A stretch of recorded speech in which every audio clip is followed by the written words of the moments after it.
I don't know. Hi, Well, how's it? hello. Good morning. Good morning. So first, let me preface by saying that I'm nervous. I haven't slept right, just a little nervous, No, slow down, slow down, slow down. Why are you nervous? Because it's early in the morning? because I'm going to interview you. Oh, get out of here. Hey, listen, where are you based? Because I was just telling my lady, your accent. We're in New York. You're in New York. Where are you? I was born and raised in New York City, but I live in Where? Connecticut, Lower East Side in Manhattan. Oh, excuse me. Yeah, You mean when New York used to be New York? when New York used to be New York. Yeah, back in the 70s, 80s. That's I grew great. up Yeah. there. Then I moved here in the early 2000s. I'm sorry. I'm not trying to interview you. Yeah. So we have a place in Harlem, but I'm here in Milwaukee as well. Oh, you do? Yeah, Oh, 130. that's good to know. Yeah, 135th in Saint Nick.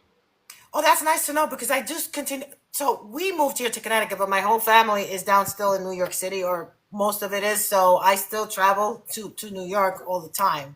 My mom lives in Soho, so I do go down there, and I have a sister that lives in Queens, so I do have family scattered all over. But Uh, anyway, enough of me. I okay. just want to. The first thing I want to ask you is, I should have asked you before I went live, and you don't feel you I could don't say care. no. Hey. You go. It was really. I appreciate you asking me. Like, hey, here's the questions. Can I ask this, and that? That's really cool of you. But you know what? I can't handle anything. Okay. Well, what I was going to say is I do have a small YouTube channel. Usually what I do is because a lot of people, there's certain people that wanted to watch this, but one of them is Eric from the Alternative 80s, who obviously through him is how Miriam met you. Yeah. He's currently at an appointment, and I know he probably doesn't want to miss this. So do I have your permission basically to post this on my YouTube channel is what I Yeah. want. It'll be like $10,000. Okay. I don't know if You're I all have good. You're numbers all like that. good. You're all good. All right, so let's get started. So my intro to you, and I'll preface by saying that I am learning my alternative music. That is not the music I used to listen to. So I've been listening to Violent Femmes, trust me, for the past 48 hours. So everyone here, I have 11 amazing people. Please share it out. Buckle up because today, not tonight, this morning, we're going to be diving deep into the rhythm of the band that defined an era, for those of you who know, or dance like nobody was watching to Sister in the Sun, then you know exactly who we're talking about. So, joining us today, obviously, is John Sparrow. He is the drummer for the Violent Femmes, and actually, kudos to Miriam, who was the one who did this introduction. So, I will forever be grateful, Miss Miriam. He's a sweetheart. So let's get started. I guess to break the ice, just tell me a little bit about you, about your career, and we'll take it from there. Wow. Well, that's a very loaded question. But so I grew up on the south side of Milwaukee. I'm a Polish kid, 49 years old. My dad was a drummer. He played a lot of polka music, jazz, big band jazz, right? And then when I was about 14, I was like, well, this sports thing, I'm okay at it. But Hmm. then I said to my dad, I said, it was kind of like, my dad was cleaning his drums, and I thought, well, if there's anything he's going to pass on to me besides his work ethic, it would maybe teach me how to play drums. So I said, hey, why don't you show me a few things? That's how I got into it. And he showed me, taught me a bunch of things. And then I was off to the races. So I started doing, he had me sitting in with all the old timers. I started off playing polka. I grew up with hip hop, before playing drums. I was big into hip hop, and I mean, I like some heavy metal. Then my sister, she's 10 years older than me. I was surrounded with, like what they call, the kids call yacht rock now. So those were influences, but then once I started actually playing the drums, it started off with jazz, the polka. I was in a polka band myself. I was making good money. Got myself in a, oh man, I did so many different things. Rock band. I had a rock band for about 18 years. Then I know we're basically leading into the big one, right?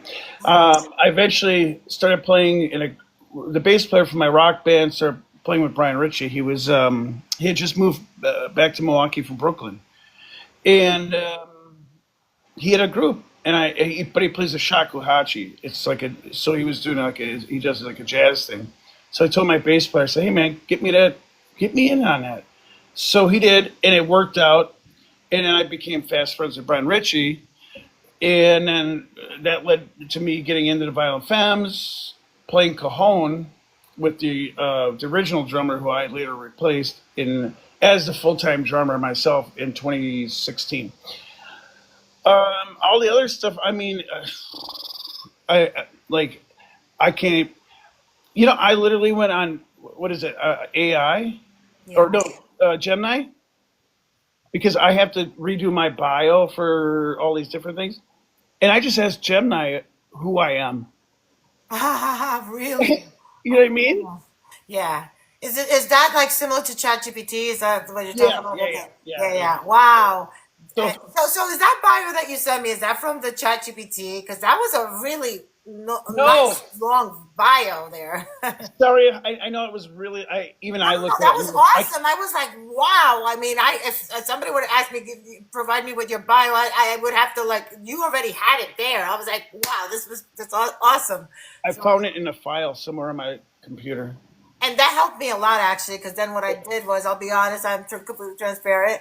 I took that and I asked ChatGPT to provide questions that would obviously correlate to who you are, because I definitely want to get to know the band more. I'm getting to learn the music more. Like I said, prior 6 months ago, I probably could tell you a handful of songs that I knew, but I'm getting to appreciate the music more. Well, you So know what's cute about that is, you know, you so it's very honest, like for you, right? Not being a soup, you know, you knew everyone knows the songs. So you know, like even my lady, when I met her, we were just talking about this last night. I I I met her through a mutual friend in New York. We were playing at Pier 17, right? You know where that is? of course, yeah. Yeah. So she met me for lunch or something like that, and she didn't even know about the band. Wow. She literally thought I was gonna murder her. She's like, "Is this like an SVU episode?" But so she didn't know the band. That's common. And then when I go out or when I meet people, a lot of times it's like they're like, "Oh, what are you doing?" "Well, I'm in this band," and then they go, "Yeah, yeah." And then I have to go ding ding ding ding ding ding ding ding ding ding ding ding. Yeah. Uh-huh. That's like the signature song. It's funny you say that, John, because I'll admit, and I don't know if Erica's going to show up, but yesterday, I do go into his room and we were, bantering, and he set me up for a challenge. I'd have to basically, he's going to test me live 6 months from now on how much alternative music I'm learning. So, You know what? I'm gonna on that note, I'll say this: the Femmes got thrown into the alternative. They are, I guess. Oh, well, we are alternative, but you know, uh, fortunately, the band succeeded. Not they succeeded. They were big before I was in a band in the '80s. They yeah, were selling out theaters, yeah. and there was no such a thing as alternative. It was there was no they didn't call nobody called music alternative really in the '80s. That Right. was really a product of the '90s, right? Yes. And we benefited off of that because at that point, which was I think a great time for music in the '90s. You had Nirvana and you had Pearl, all these different bands, Primus and all that, and it was like we all got there's a lot of people that got pulled in like, hey, come with us. It's called alternative music. It's what I mean, not even just grunge, but alternative. Yeah. So yeah. So I mean, I don't know how much. I guess we're alternative, but Well, that's I'll tell you something. When I was set up for the challenge, I did ask ChatGPT to give me the top 15 bands, alternative bands of all time, and you guys came in fourth place. So I guess fourth place. fourth place. I swear. Don't ask Listen, me I'm which not one's sure. the Yeah. first, second, and third. Miriam knows. I don't remember off the top of Oh, my I head. don't mind either way, but it's just it's funny. I'm not against it, but I do believe that we got lumped into that, but we'll take it. Yeah. So let me ask you, now that you're on TikTok, right? You mentioned that you were hesitant at first to be on TikTok. So What made you change your mind and form more of a presence here on TikTok? Well, you know how it works. You go on here, you come on here, right? And then you're like, oh, no, I'm not. Oh, this is cool. Oh, no, I've deleted the app. I don't know how many times. And then you get on, and then you're like, hey, whoa. And you know what? Honestly, it's the news. Not the news from news outlets. I love that you can get the truth. You have to be smart enough to decipher what is real. Like I will see something on TikTok, and I'll immediately go and look on Google and make sure that I'll fact check it. You get the news. Yeah. Fortunately, so many people, regular people, whether they want likes or clicks or whatever they're into, right? Right. They're the ones with their phone in the moment capturing something that the news is not going to report on. Right. I like that. So it's really educated me to so many things.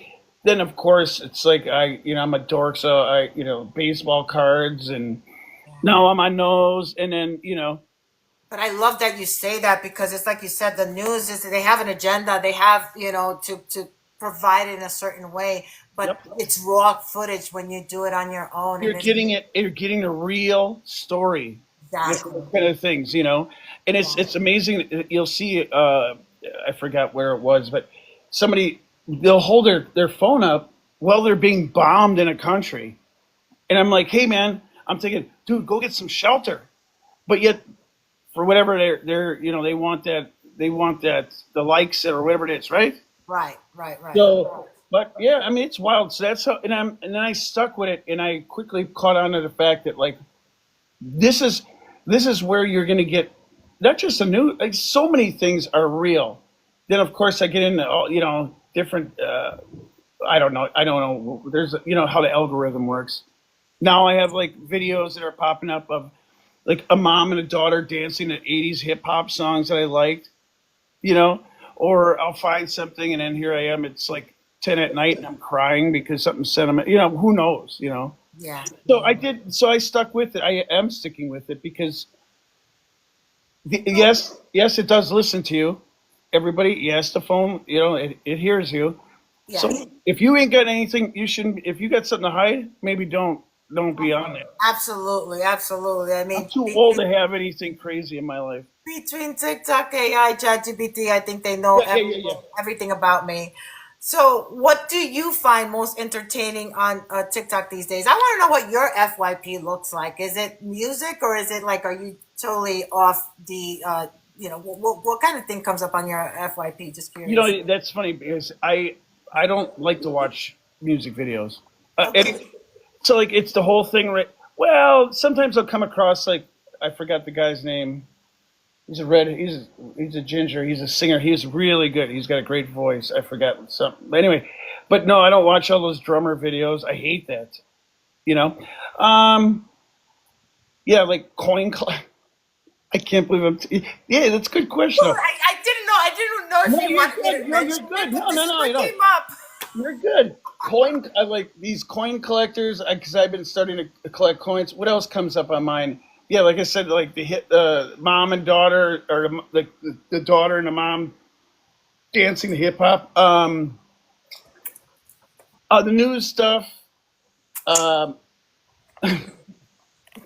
I don't know. I'd have to look. Baseball cards? Does that come up too? Baseball Oh cards? yeah. So they open up. I have a pack of 1987 tops. We're gonna open it. Yeah, I get that a lot. Oh, this is the other one I like. These guys that call scammers. Do you know about? You ever see those? No, no, no, no. So, So, talk to me about that. so they call. There's a couple of these accounts, but they call. They get these scammers numbers and they call them, and these scammers what they do is they get you to download an app so they can remote into your desktop. Yeah, I've But seen then that on YouTube, but not here. They're here too because I've yeah, I seen. don't know the name of the account. There's a couple Okay, of them. Yeah, and then I just watch those guys. Like I don't know. Well to be able to save, I can't swear, can I? In here. I mean, I think as long as you don't swear at someone, I mean, I've said the F I don't bomb, want. so I Okay, yeah, guess it because that's depends. how I talk because that's the way I grew up. Yeah. But yeah, I like they call these guys and they fuck with them. Yeah, that's no. I've watched on YouTube, but I didn't know that Yeah, they yeah. also are here. Oh, I'm gonna Well, it's definitely because you're gonna not look into looking them. for it. You know, like it's not in your algorithm, right? Like, that's not my. Oh, you don't want to know my algorithm, but I that got a is couple that I didn't tell you. Those are my personal things. You don't need to know, but they're not inappropriate. my algorithm consists of, I don't know, men in uniform. If you know what I mean, I have no idea why. God bless you. Men in uniform, and then I message it to my girlfriends. I'm like, look at what's coming up on my FYP.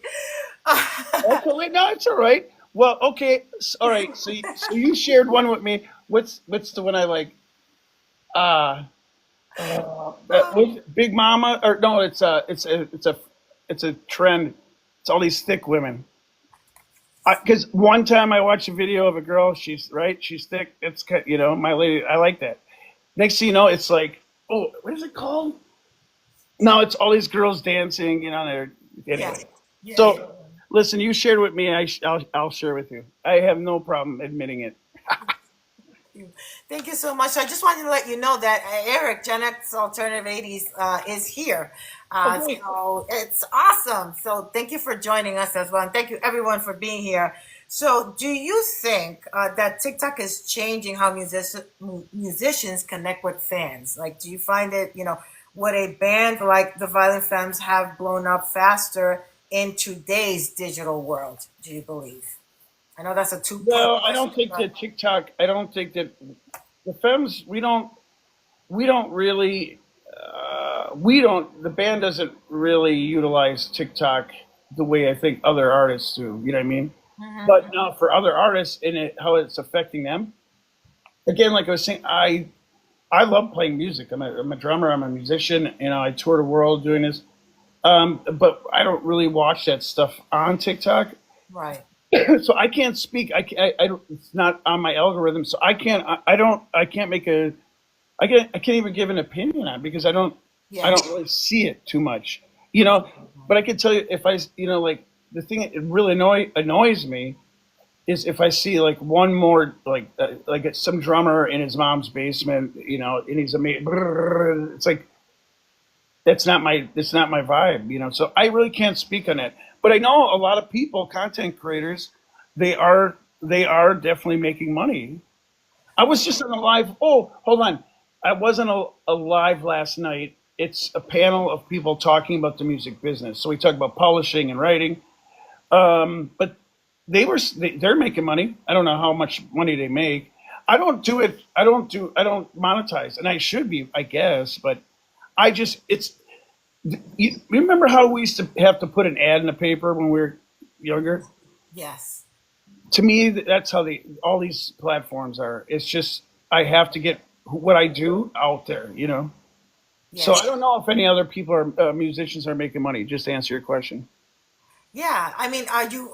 Let me ask you: are you planning to go live at some point? I don't know if you You currently have do to you have a currently go thousand. live.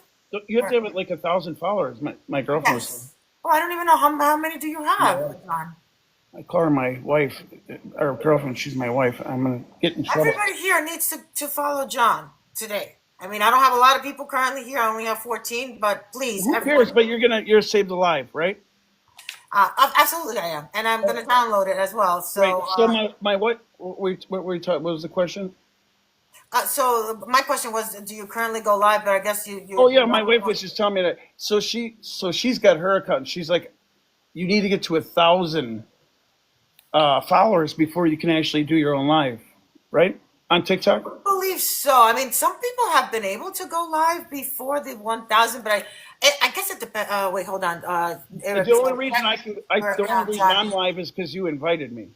So it says here, Eric says, check to your account, John. You can go live because you're live here. So basically, what that's true. You were able to turn on the camera because I did have a guest a couple weeks ago that Yeah. can't go live and she was not able to turn on the camera. So I think you should try it and see if it works. I mean, I definitely. Yeah. I'm more honestly. I base a lot of my, well, my main platform is Instagram actually. Oh, okay. So you're prominent on Instagram? Yeah, that's and then but of course I have to post everywhere else. Yeah. Yeah, and the wife she does all my she does all my you know she Social media posts. So can just for curiosity, because I definitely want to follow you. What other platforms are you on? The Gram, the book, on the Tube. no, you know what? I'm on everything, but YouTube. Yeah, I'm not as active on there, and I have to get on top of that. That's something I have to. You Yeah. know, and here's the thing: being a musician, right? And I don't. I have the band has management. Right. I am my own management. You know, so I. It's like all the platforms I have to. Yeah. No, that's tough. And there's a lot of platforms out there. Can if we wanted to get that information, would we be able to get it in your bio? Like if I click on your bio, would I know to do your Instagram and your Facebook and all of your handles? Now you got me working because I have Oh to. no, no, no! You don't have to do that now. I just No, was no, I curious. have to. No, I'm writing on my post-it note to make sure that I have that in my bio on here. Okay, so basically, Liz Francis, Should one be. question came in. As long as if your name is the same on all platforms, I think Yeah, yeah, yeah. I'm Okay. right. I'm So all over. then, yeah. Then I think it shouldn't be a problem. I'm sure Miriam has them anyway. Everybody go to Miriam. I'm sure Oh, Miriam she's a has it. sweetheart. Yeah, She is. I mean, if it wasn't for Miriam, I wouldn't be talking to you right now. So obviously. Right, again, right. I can't thank you enough, Miriam. So talk to me about your dad. He toured with Frankie Yankovic. I think Yeah, that's what you Yankovic. call Yeah, him. Okay. he's the guy that did like Beer Barrel Polka and just because. Yeah, he was a big. He actually, I think he was the first guy to have a platinum record for polka music. Oh wow, Yeah. Oh interesting. yeah, he was. Yeah, there he was. He was that dude was big. So my dad toured with him for a while, and then my mom was not digging on that, and she's like, this is before I was born, and she's like, hey, listen, my sister, you got a daughter at home. Not, no, we ain't having this. I got lucky. I just started touring. Told me to stop. Well, my dad, I don't think he could really handle the road. A lot of people can handle the touring. You know what I mean? Yeah. No, I could. I mean, I've never toured, but I could only imagine that must wear you out at some point where you're constantly, and also because of the family, if you have a family. Yeah, yeah. Well, whenever, because, yeah, I mean, yeah, the family aspect is tough. But as far as being tired and being worn out, I mean, I'm not gonna lie, I'm treated really well. I mean, we eat well. I could only imagine. No, but think about that, right? No groupies. I just saw some. I just no. Too old for all that crap. There's Yeah. no groupies. There's no what did someone say? Cocaine and hookers. There's none of that. Yeah. No, no, no, no, no. No, I mean we go out for dinner. Maybe we have a martini or two or something. You know what I mean? A couple beers. Yeah. Yeah. Yeah. But you got to keep yourself together. I mean, we're not young guys. Yeah. Absolutely. That partying stuff is not. That's those days are. You can't maintain a career that way. Oh, absolutely not. Absolutely not. That would be wear and tear and detrimental. And a lot of them, unfortunately, they end up not in a good place after that. Yeah, correct. So, you mentioned about the tours. How long has been your longest tour where you've been separated from your family? Um, I think we would do like 2 months. Then we would come home for 2 weeks. Then go out for 2 months. That kind of a Yeah. situation. Wow. So, Yeah. Would you want to live on a bus with 12 other people? it all depends which 12 people were, if they're fun 12 people, definitely yes. If they're Debbie Downers, absolutely not. I need, I don't know. I mean, it's easier said than done. I wouldn't be able to because I'm so used to having access to everything. So for me to listen, I've never even gone camping, to be honest with you. I'm such a Yeah. city I girl. no. I've Listen, never even gone camping, to be no honest with you. bugs. I'm okay. No, no, no bugs. Not my thing. No outdoors. Yep. But it's a little. I'm sorry. I didn't mean it. And don't worry. You don't have to rush. I'm not in a hurry. By the way. Good, good, good. I wanted to ask you, like, if you were pressed I'm for not in time. a hurry. You're I can fine. talk to you all day. I Yeah, mean, yeah. Okay, cool, cool, cool. Yeah, I've watched your stuff, and I was telling my lady, I was like, she's real spritey. I said, I think this is going to be a lot of fun to talk to her. So don't rush. I don't worry about you're not holding me up. Awesome. Thank you. I appreciate that. Yeah, and it helps you to kind of, just ask whatever you want. So don't worry about it. We got 19 amazing people here. This is amazing. Thank you guys all for your support. And if you do have any questions, guys, I know the comments are going super, super fast. My ask to you guys is if you do have any questions, save them for the end if you can stay, because it's going to be hard for me to just continue a flow and then stop for a question. So if you guys have questions. So the next question I have for you You is, want to send me a new hat? What's wrong with my hat? I, he's now literally my now I like you more because you're wearing the proper hat. That's the team I root for. Well, and I'm from Milwaukee, and I get that question a lot. Like, oh, so you're a Yankees fan? I said, yeah. And they're like, so what do you think about so and so? I said, I'm more of like an '80s Yankees, as far as the baseball side of it, fan. Yes, Don yes, Mattingly was my hero, yeah. But I'm also a fan of the city, like I'm representing, even though I'm from Milwaukee, the South Side, you know. You're familiar, obviously, with the Lower East Side, with Soho, with the Village, with all that area, right? Yeah. Oh Yeah. yeah, of course. Cool. My first gig when I went, we drove from my rock band. We drove 16 hours from Milwaukee to New York, and we played in the Lower East Side. We stayed at the Washington Square Hotel, Okay. and I forgot where the gig was. It was called the Acme Underground. It was maybe on Lafayette, and then yeah, yeah. I love New York. I'm representing. I miss New York. I mean, I don't want to live there anymore, obviously, but when you're growing up and you're young and there's so much to do. I mean, you will never It's, get it's bored. just a bummer. It's not the New York that we knew. It's definitely not the New York that we know. It's You definitely know, not. and I tell my lady, I'm like, hey, listen, my lady, she's younger than me. She's 32. I'm 49, and I'm like, when I first went to New York, it would have been, of course, I saw New York on TV and movie, right? Growing up in the '80s, early '80s through the '80s, uh, going there for the first time in the '90s. I mean, I was in Times Square smoking a joint, and we were still like trying to hide it from the cops. Oh yeah, yeah. Now it's off the rails. Oh yeah. Now it's off the rails. I mean, you walk down the street and that's all you smell. I have no problem. I can't handle that stuff much anymore. But like the looting, and I'm not talking politics. I don't do that. But Yeah, yeah. just to see, It's not the same vibe. It's just not. It's like a I'd different rather have a atmosphere. hooker or a hooker or like a drug dealer approach me than to see the looting. You know what I'm saying? Like I don't know. Not that any of them are good. Right. I don't Right. know. It's weird. It's a weird. It's definitely. It's not the same. It Yeah. really isn't. So Yeah. for those people that grew Not up in condone the all those things, but yeah, yeah, man, it's just yeah, it's what it is. It turned it into like Wally World. yeah. But now even that's starting to go away. Are you guys performing anytime soon in the city? Because I definitely would love to see you guys if you are going to perform. Yeah, yeah. I think in the fall, and I should know this, but Okay. I'm still focused on more of the immediate because we're going out for 4 dates we have 4 big gigs in July. But the fall tour is announced. I think we're in Jersey. Okay. So Jersey. I have to look. I'm so sorry. I don't know. No, no, that's okay. Somebody else can I'm look it sure up for us. My mirror is gonna be my go-to. Liz, come to Boston. Yeah, I'd rather go. To be honest with you, Boston's. this is not because I'm pro Boston here. Okay, I'm New Yorker, but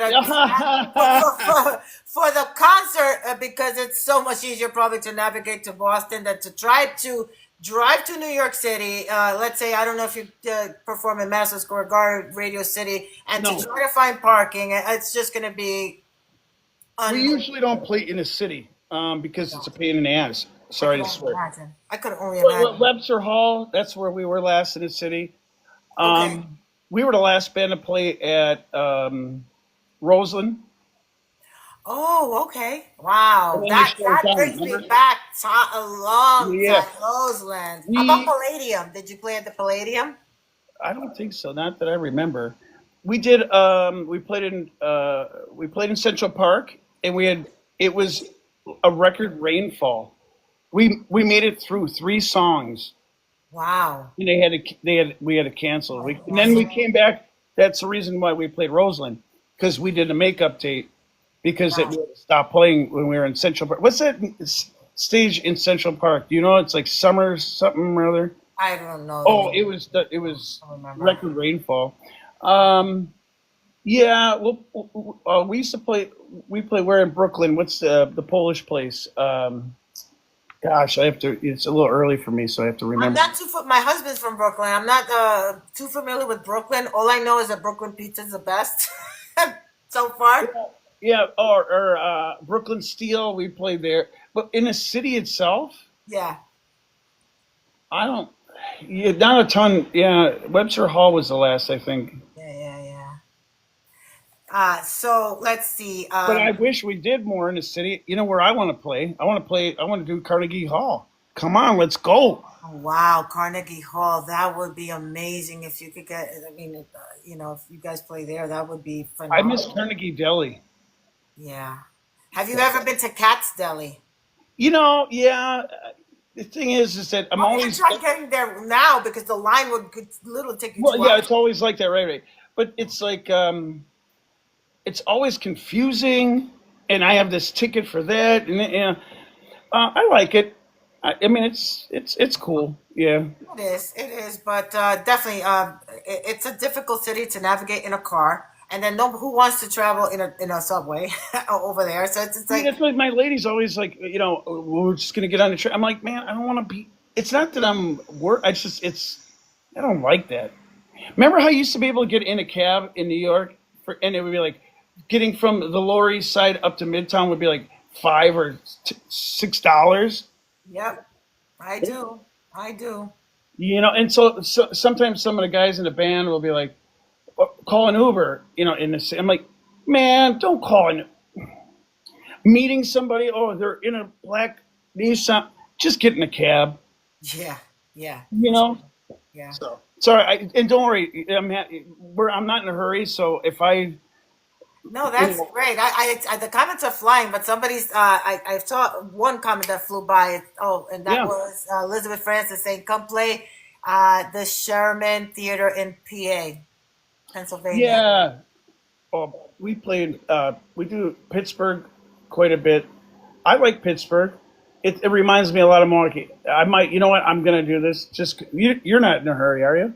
I'm not in a hurry at all. Are you guys Okay, in a let me hurry? hold I'm up. not in a hurry at Because all. now I'm feeling. Hold on, give me a second, because I feel guilty. Master tour. That I don't know where the heck I'm gonna be. Master tour. Miriam's like, nope. These people are asking. When are you gonna be here, there, whatever? Log in. Let me see. Yeah. Okay, my tours here. So now I at least can. Oh, yeah. No. This is for this tour. I'm sorry. Give me 1 second, because then I can. Take your time, John. Yeah. You Um. actually make me Right. feel at ease because you're so down to earth. Like, and not that I You know thought what? you were That's how I was boring, raised. That's how I was raised. My mom always told me, "Don't get too big for your britches." You know, um, I don't know any other way. And also, you know what? I'm going to tell you when you get up in the morning, if you're whatever you're a musician or any kind of business owner or anything like that, but yeah.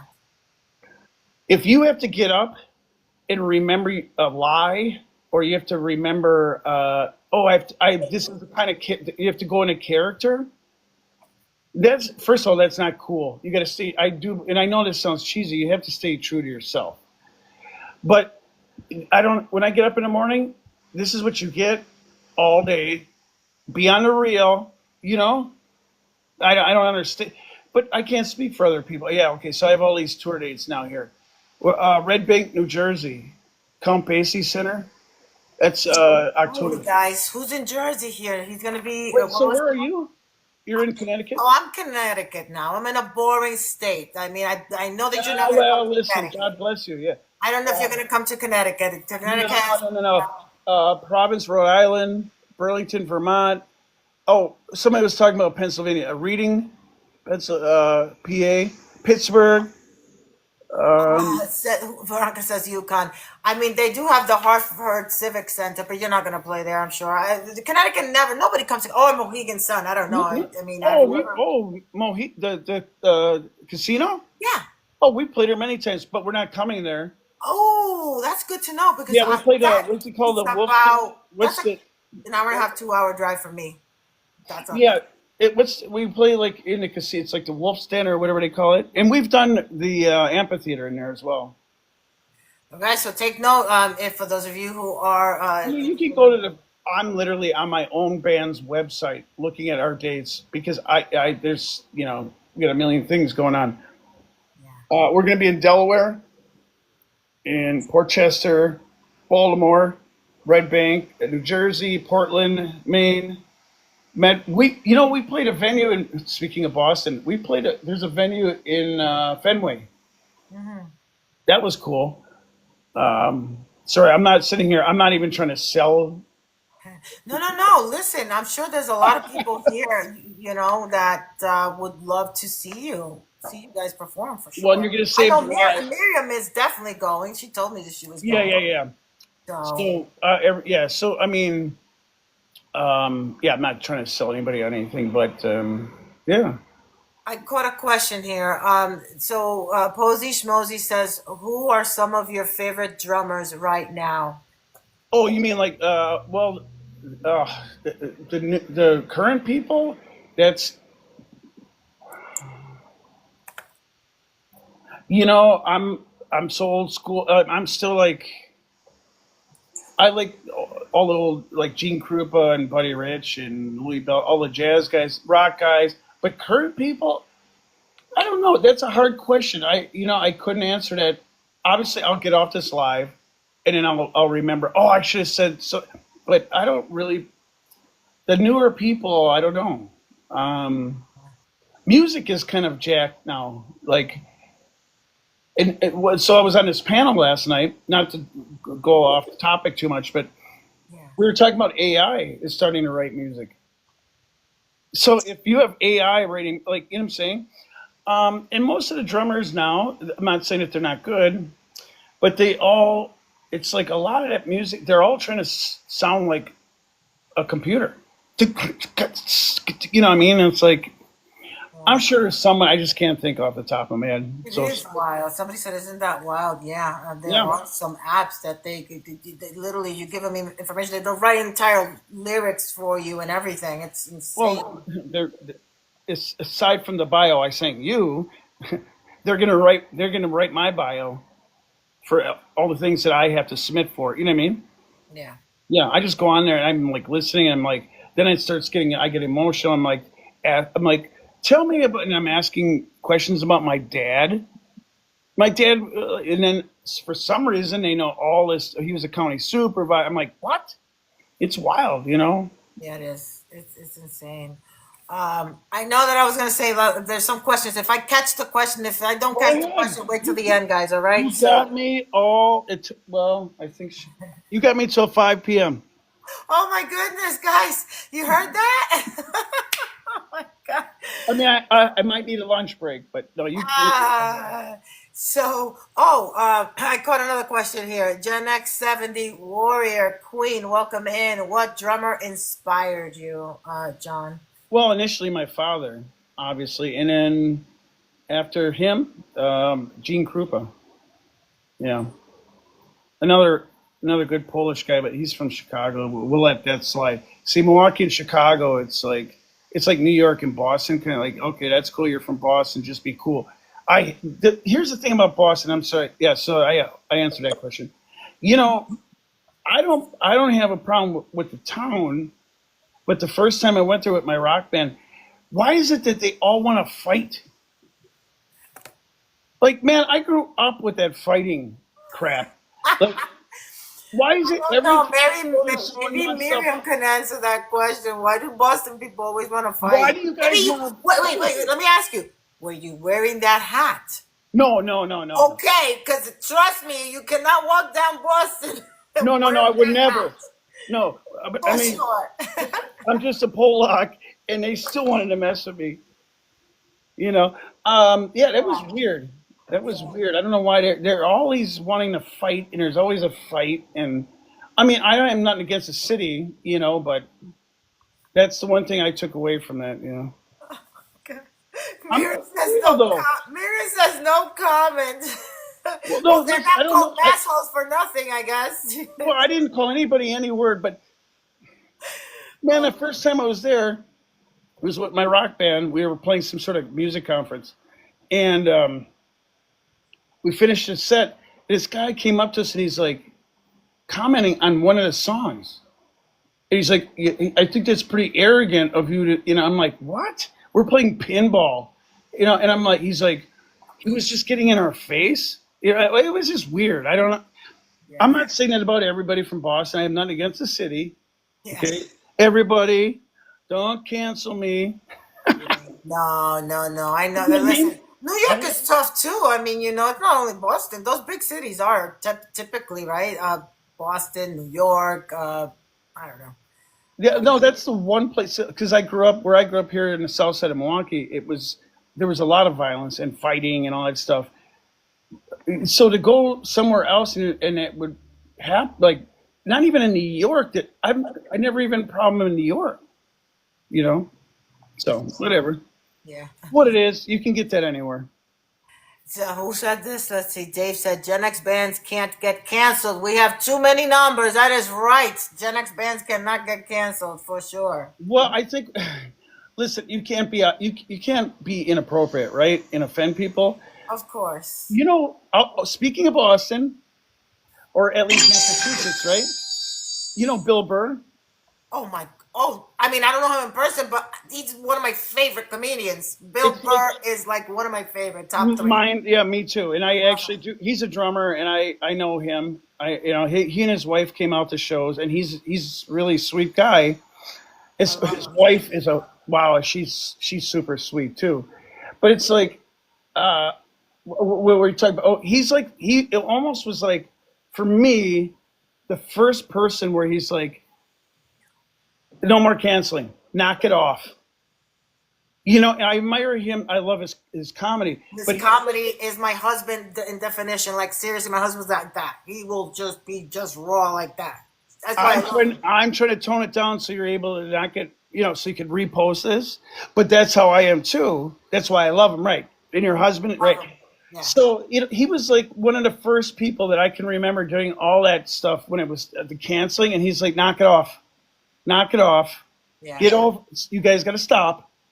He was like, he was like, he was like, how your dad, like you get, it's like take that shit out on the porch. He was like, enough. And I did know that I really do credit him a lot for canceling the canceling. Does that make sense?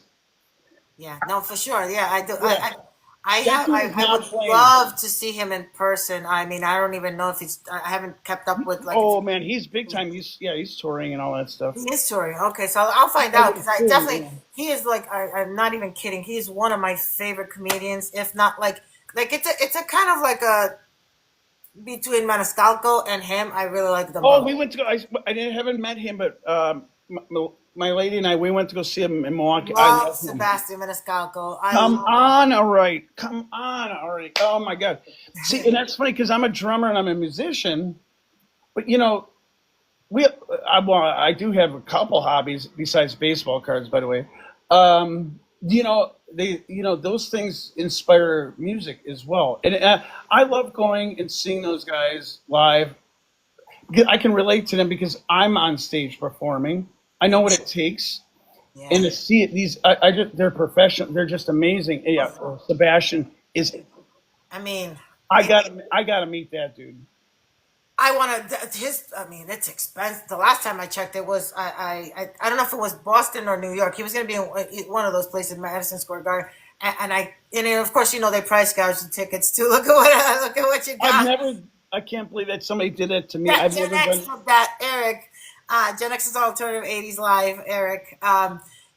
And I think it was like they were asking for $500-600 per seat. I was like, okay, so it What? cost me $1,200 to go see Maniscalco for 2 hours. I was like, I can't do it. No, no, no. Yeah, it gets to be a little. Yeah, I think they price gouge, but I do love their comedy. Both of them, they're amazing comedians. you And know, like you said, it does, especially for comedians to come up with always, because like you guys could play the same music over and over, right? People love it. yes, But to be a comedian, you really have to continue going with new content, and to make an entire audience laugh, it must be really hard, like. yeah. So those guys, I know at least for with Bill Burr, when he puts together his set and then he does his shows, right?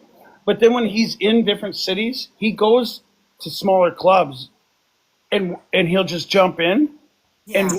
work on new material in it for his set, Oh, okay. which, So that's which I cool. respect a ton because it's like me going, oh, I'm going to be playing Webster Hall, and then I go and I sit in at Arlene's Grocery, Yeah. Yeah. work Yeah. out. You know what I mean? Yeah. No, but that's good because that's like a focus group, right? So they're testing to see Yes, if you the got it. comedy is quality enough to then bring it to the big audience, right? I'm That's assuming. right.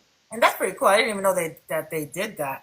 Oh yeah. Um, so I know we went all on a tangent here. Well, that's my fault. Have time. I mean, I don't have anywhere to go, to be honest with you.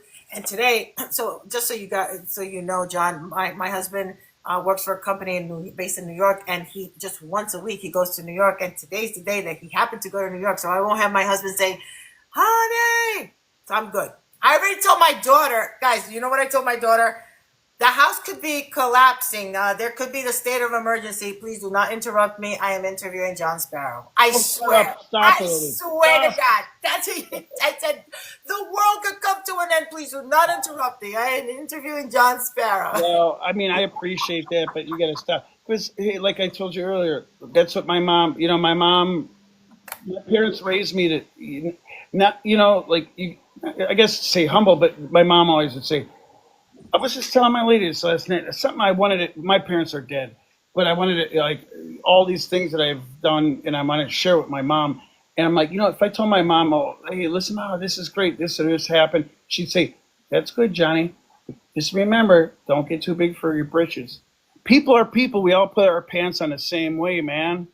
I love it. I Right? absolutely love that. That is 100%. And I love the fact that you're so humble. You know, Well, yeah. and I feel honored just to Oh, let you stop. know. Okay, stop it. I know. I feel honored. I mean, I'm just a little person on TikTok. Thank you so much, Eric. So my next question to you was, and guys, again, what I'll do is this way, because I know that there's people probably that can't stay for so I'll do after this Different people question, do. They pop I'll in and out. Yeah. I'll open it up for you guys to ask questions, all right? So I don't want to ignore your questions. So let me ask this question, then I'll move it on to you guys. So it says here, you've played everything from ballroom dance to Latin jazz, which I didn't know that, Latin jazz. Is there a genre that secretly has your heart? Curious to know. Yeah, I mean, honestly, like I told you, I grew up with hip hop. I love, as a kid, as before I was playing drums. Yeah, as far as playing the music, polka, I will tear up a polka. You don't even know. Yeah, that has my heart. When I hear, I know, I know all the different styles based on the region of the. Wait, are we battling now? Is that what they call us? No, he's basically no, we're not battling, but because you're in one of my guest boxes, they do have the ability to gift you, and so Oh yeah. See, when I you see haven't those learned. little gifts flashing on your screen, that's Yeah, gifts yeah. that they're giving So you. going Yeah. back, so yeah, polka has my heart. But going back to the TikTok thing, Yes. I still haven't really truly figured out all this stuff. Like all the, you know what I mean? All the hats and I'm starting to All sound, the gifts. I'm talking about the yeah, gifts. I'm starting to sound like my dad now. How do you, I don't understand when there's a hat and there's like a certain type of a Right there. Do star. you see that? You see that? Like, and I guess do people get money on that or something? I don't even know about. So Is it just to be this cute? Yeah, so there's gifts. If you go to your gift gallery, there's a lot of different gifts, and Yeah. they range from one coin is a penny, Oh, I all see. the way to TikTok Universe. Which, correct me, I don't really know because I've never gotten a TikTok Universe. I believe it's a $400 or $500 gift. I want to say, Yeah, I don't anywhere in understand that. between. So people Yeah. throw you a $5 gift, a $10 gift, a 20. You know what I mean? And then those gifts you can convert them. I believe it's on Wednesdays. If you don't use them, they go deposited into whatever account you have attached On to your Wednesday, what is TikTok. this government cheese? Like you have to just get in line. What's going on here? Like I I don't. mean, the only reason why I know it's Wednesday because I use the gift that are given to me. I normally pay it forward. I Yeah, yeah. never Okay. even, Right, but right. but I guess last week I didn't hit the TikTok streets enough because I had $13 deposited into my account today. So I was like, okay, I guess. You know who else? I'm sorry, just because it came to my head. Who I like on TikTok, well, also Instagram is it's Dan and Danielle Salinger. They are a couple. They're on the West Coast, and they're really a sweet couple. And they take care of their Dan's father. He's got dementia, Oh, yeah, and that's like no, but they're doing really well online. You know, what I mean, on social media. yeah.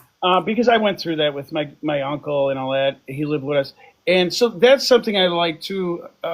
That's pretty random. I don't know why I even thought about it. You know what? I'm glad that you mentioned it because my mom is 91 years old and she's in her final stages of dementia. Hey, listen, God bless. Yeah. To have your parents around still, you're lucky.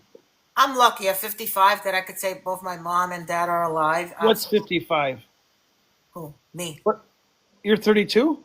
No, I'm 55. I'm 55, but thank you for the compliment. See, now I like, so you're going up a notch every time you say something good, and wearing that hat. And like, by the time we're done here, I think you guys are going to be my favorite bands, like, I've been Oh, listening it's to you for, sweet. Yeah, so seriously, for 48 hours, I've been listening to you. And then yeah. I realized, Eric, I was like, but you play this all the time, and I didn't realize it was them.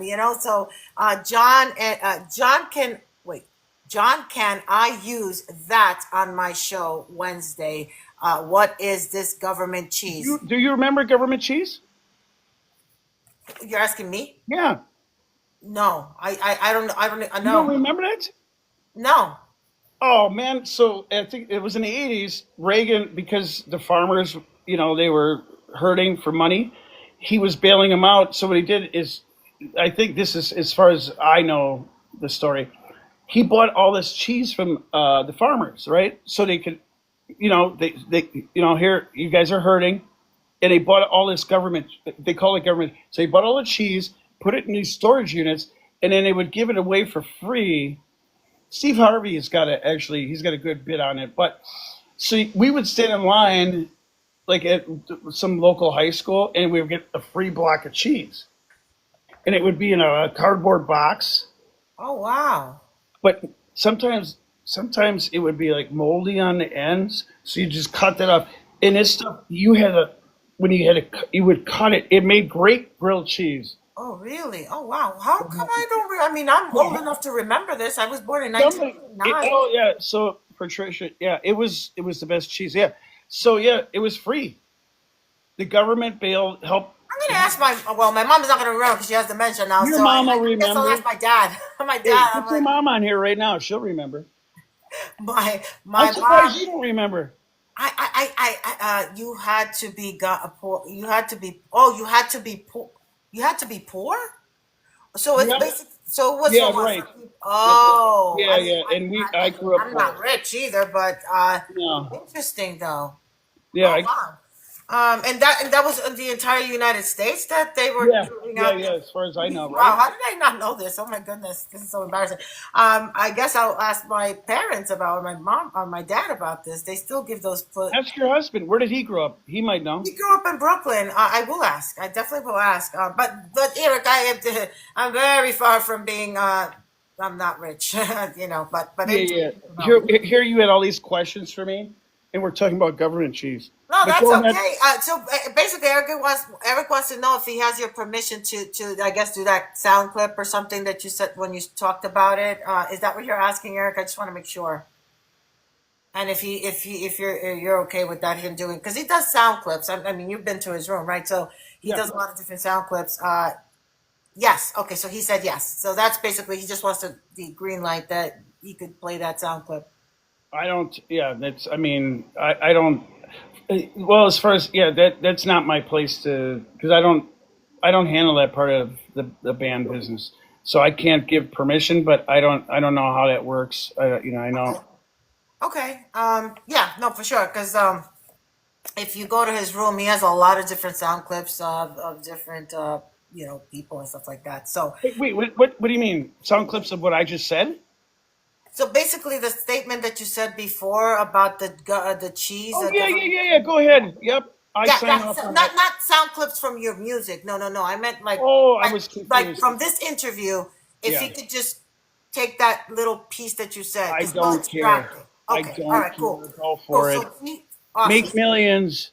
awesome, awesome, awesome. Right? Oh my goodness. Yeah. Let's start charging him royalties. That's what you got to do. Let me stop. Let me Listen, stop. if you're in the music business to make money, Absolutely right. I mean, I make money, but if you go in a certainly if you go into the arts to make money, you're gonna really have a hard time. Like you should, yeah. I mean, money comes and goes in this industry, but yeah, you know, you have to really have a passion for it. You know, the saying like, "You sold your soul to the devil." Well, it's not the devil. It's just you make this a decision. Okay, well, I might not be able to pay rent, or oh, whoa, I'm buying $600 glasses, sunglasses, or whatever. You know, it's you're selling your soul. Not selling. I don't want to. That's kind of a negative way of saying it, but you're giving your everything to your craft, your art. You know, Yeah. so I don't care about that. I definitely that is one vocation that you definitely have to have a strong passion for because there's a lot entailed to that. You know what I mean? I could imagine. I could imagine. I mean, I don't know. I only imagine it, right? Because I've never been in front of a stadium or a theater full of thousands of people. You know, and it's scary. Somebody asked if I ever played in or played with '80s metal or hair bands. Yeah, so in LA, sorry, I don't mean it like you're the host, so I don't want to be rude to No, you, no, but no. That's good. I mean, yes. Ask your questions, guys. 'Cause I um, did open the floor yeah, for you so guys. we've done a lot of those. Yeah, more in LA because it's like iHeartRadio or something like that. So we did a show once. We played for a half hour, and then all the other bands on the bill were like, and it was fun. Def Leppard, Cheap Trick. Who else was on that? Journey. Yeah, we played like this is more '80s bands, right? Billy Idol, who's really he's a sweetheart. Um, yeah, that does happen on occasion where we get thrown on these bills with it's a festival, right? Yeah. Who else? Oh, you know who? Rick Springfield. We played in Texas. He was that dude was running all over the stadium, and he's like, hold it. He just had a birthday, didn't he? Yeah, Journey, all of them. Billy Idol. Yeah, Wow. Yeah, I yeah. mean they're up there in age for Hey, real. who are your favorites, Liz? Who are my favorites? Yeah, yeah. Oh, so for me, that's a loaded question because so I'll tell you a little bit about my history, right? So I was born in New York City, but my parents were immigrated from Dominican Republic, so Okay. speak any English at all. So when I first, my first formative years, there was just Spanish, and I learned my English watching Sesame Street, and they listened to Spanish music. So I'm well versed in salsa, merengue, and Yeah. all that type of stuff. So when I became a teenager, that's when I started then, crossing over into, Madonna, Michael Jackson, and, I like Madonna more now. And it's funny because I really really like her more now than I did when she was out. Like because that was getting kind of like pushed on us. Remember? yes, yeah, And then what Michael Jackson? You were either in the Michael Jackson camp or the Prince camp. yeah. I was a Michael Jackson. I was I'll Michael be Jackson honest, all I day. listened to Prince as an adult. I never liked Prince. I Yeah. know that's very bad to say, but No, no, no. You're fine. I was pro Michael Jackson. Yeah, I was Michael Jackson camp, and Madonna, I like her more now. And it's funny because I like her when she was younger. She was, and I didn't notice. I didn't really pay attention to it because it was like it was too much, right? It was getting shoved on us. But now I look, she was really cute in the early days. And I Oh love. yeah, she was very cute, adorable, You know very. what I mean? And I mean, I didn't. I guess I just didn't notice that at the time. Well, so you're 55? I'm You said 55, born in 1969. okay, right. So you grew up on all the stuff in the right early 80s. Yeah, right. So I was, in the early 80s, I was in high school, right? So Right. yeah, I graduated from eighth grade, I think it was 1983, and then went to high school. So, my mid 80s to later 80s, I was in high school. So that's what It, they it, listened to, you know, it's all the funny that you brought up. What did you say you learned? Did you say you learned a lot of English from Sesame Street? Is that from what you? Sesame Street the first few years because my parents didn't speak Spanish, didn't speak English. I have to ask my lady because her parents are immigrants from Egypt and Italy, and I think she's probably sleeping, but I think she told me she learned how to tie her shoes from like Sesame Street or something. Really? Yeah, yeah. My Yeah. family, my family's been here for so many generations, I'm the So first generation God American. bless. No, I love it. I Yeah. love it. Yeah, so I mean, and the hard thing about that, and I don't want to go into your time because this is all about you. I'll just No, it's say not. the hard thing about this, and I don't know if anybody else that is in my, Ruby, I believe I don't know if you're first generation. So people like us, it's hard because, right, I was born and raised here in America. Yeah, But I'm being raised by parents that are their culture is Dominican Republic. I correct. feel like I don't have enough of the culture because when I go there, even though they tried, it's different because I was never raised there. I never lived there, so it's like I'm in the middle. It's Yeah, like, but I'm going to tell you something again, referencing my lady or you or anybody that's like in that situation. You you still have you guys have the old school, yes, and absolutely. you know what? And I was raised. I mean, nobody in my family. I mean, my family's been here again for so many years, but I still was raised with those those ideals, right? And so when you meet somebody, even if you're first generation, like you have the old school in you still, I do, because I'm the youngest of five, old and country rather, not old school, old country, and yeah, no, that's what this. and all my siblings are boomers. I'm the only Gen X. They're way older than me. My mother had me at the end of the rope, at the end, like at the last straw, I guess. I Me don't know. too. I Well, was I young. think it was a happy accident, I guess. Accident. Well, yeah. My mom was surprised that she wasn't supposed to be able to have kids, and then I came along. So, but yeah, there's something to be said about that. When you interact with immigrants or first generation, even Yeah, because I'd say my lady's 32. She has all these things that she does. yeah, And I'm like, that's kind of weird, but it's because that she grew up. Her parents, that's what they did, right, or right. also just being a good person. Yeah, Coming to the States and not, like you were saying with your folks, right? Not being able to speak English and yeah. making it happen. Oh, yeah. Oh, yeah, absolutely. I mean, It they came really to the makes country, both of them. it They just, changes the person that you are, because oh, yeah. you already feel like you're behind the eight ball, so to speak, because you're in a different country. It really gives you a different your characters, Yeah, Yeah. for sure. So hold on. I think I saw a question. John, what are your thoughts on ticket brokers buying all the tickets and reselling them at prices many can't pay? I love that question. Yeah, I do Yes. too. I want to know, what do we do? Because that's the thing. We all probably want to go Can I go see. grab another bottle of water quick? Absolutely. Go right ahead. Yeah, because I'm talking and yapping. I think I have enough water to keep me on for another. Guys, so please, please, please, I guess this is our opportunity to ask questions.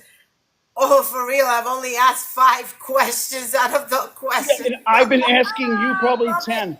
I know I love it because you know what? You are I guess, the first person that I mean, usually by this time I've already asked all the questions. So I love the fact that we are actually having a genuine conversation here. Yeah, And I like to. I feel at I ease. love the yap. Obviously. Oh, so the ticket thing. Yeah, it's funny. Um, none of that has anything to do with us. We don't. We don't. So we don't set the ticket prices. I know. So we get an offer from a promoter to play a venue, and then whatever the money is, right? And it works out. So then we say yes, we'll do the gig. Is After that, whatever happens with the ticket, like that's not we don't that's and it does suck. I get it, but Yeah. what these people, just in general, not with my band, but in general with tickets, like people grab those tickets and there it's a hustle. Yeah. If they can upcharge, but that has nothing to do with us. We Yeah. don't. We Yeah, don't. I know it definitely doesn't because I believe my daughter was telling me my daughter is a huge Lady Gaga fan, Oh yeah, and those tickets, man, they price gouge them, and I don't know. yeah. Um, I assume those people buy them and then they upcharge you because they know that there's the demand. there's a demand for sure. That's Yeah, so um, How dare you? You gave away tickets to my band's show in Florida. How that dare was you? who said this? Oh, the Forever Young Radio I'm just teasing network them. from But no, yeah, we don't have any. We don't. That's really not something that affect. Well, you know what I mean. We don't deal with that. And it sucks that it happens. Yeah, I mean, but yeah. It really does. It really does. Because it's. I think now what they do, because back in the day, now they do it with like AI. I think it's a computer generated where yeah, they just grab hundreds of tickets and you yeah. have no chance. The Yep, minute it they goes on open sale and they grab. Yeah, yeah, because my I daughter, know. trust me, when she wants to go see Lady Gaga, she's there sitting when it hit the clock strikes noon. Oh my God, she's there. She wants to Remember how we buy used to sit in line? Well, I never did it, but people would sit in line outside of like a record store or something and camp out, and like they'd be there at midnight on the sidewalk. Oh Now yeah. you don't have to do Oh that. yeah, for sure. Amber, who is registered Gen X, says, "Wish you could come back and play in Virginia Beach." Yeah, well, yeah, we played the surfing thing there. We don't, yeah, that's the other thing. Well, I would love to come back too. Yeah, we love it there. We played in Norva, right? Yeah, I gotta go see you. So hopefully, I don't know, like I'll put you on the list. how long have you been announcing the tour? Because I probably will not be able. I'll probably see you like in the nosebleeds. No, no, no, no, no, no. I'll put you on the list. That's not a problem. So we have just announced the fall tour, and then I'm leaving on a third because we're playing Montreal Jazz Festival, the Stampede, and then we fly from there to Seattle, and we're opening up for My Chemical Romance. Yeah, Oh, nice. yeah, at the football stadium there, and then we have a gig in Napa, and then we have some time off, and then we go out back out in the fall, and then there's always something happening, but that's what's officially announced. Miriam, I'm thinking. I love. Yeah, my daughter loves Chemical Romance. Miriam, I think this My is gonna lady happen. loves them. You She's and I coming are out there. definitely gonna go to that concert together if there's still tickets available for sure. Um, We're just doing a one gig with them, opening up for them. oh, hold on. Somebody's so scroll up for my question because I think it finally came through this time. All right, so let's see. There's a question that from Elizabeth. Yeah, Seahawks Stadium. That's correct. Uh, I don't see it, Liz. How long ago did you send that question? I don't see it. Can you repost it again? I'm so sorry. Hold on, let me see.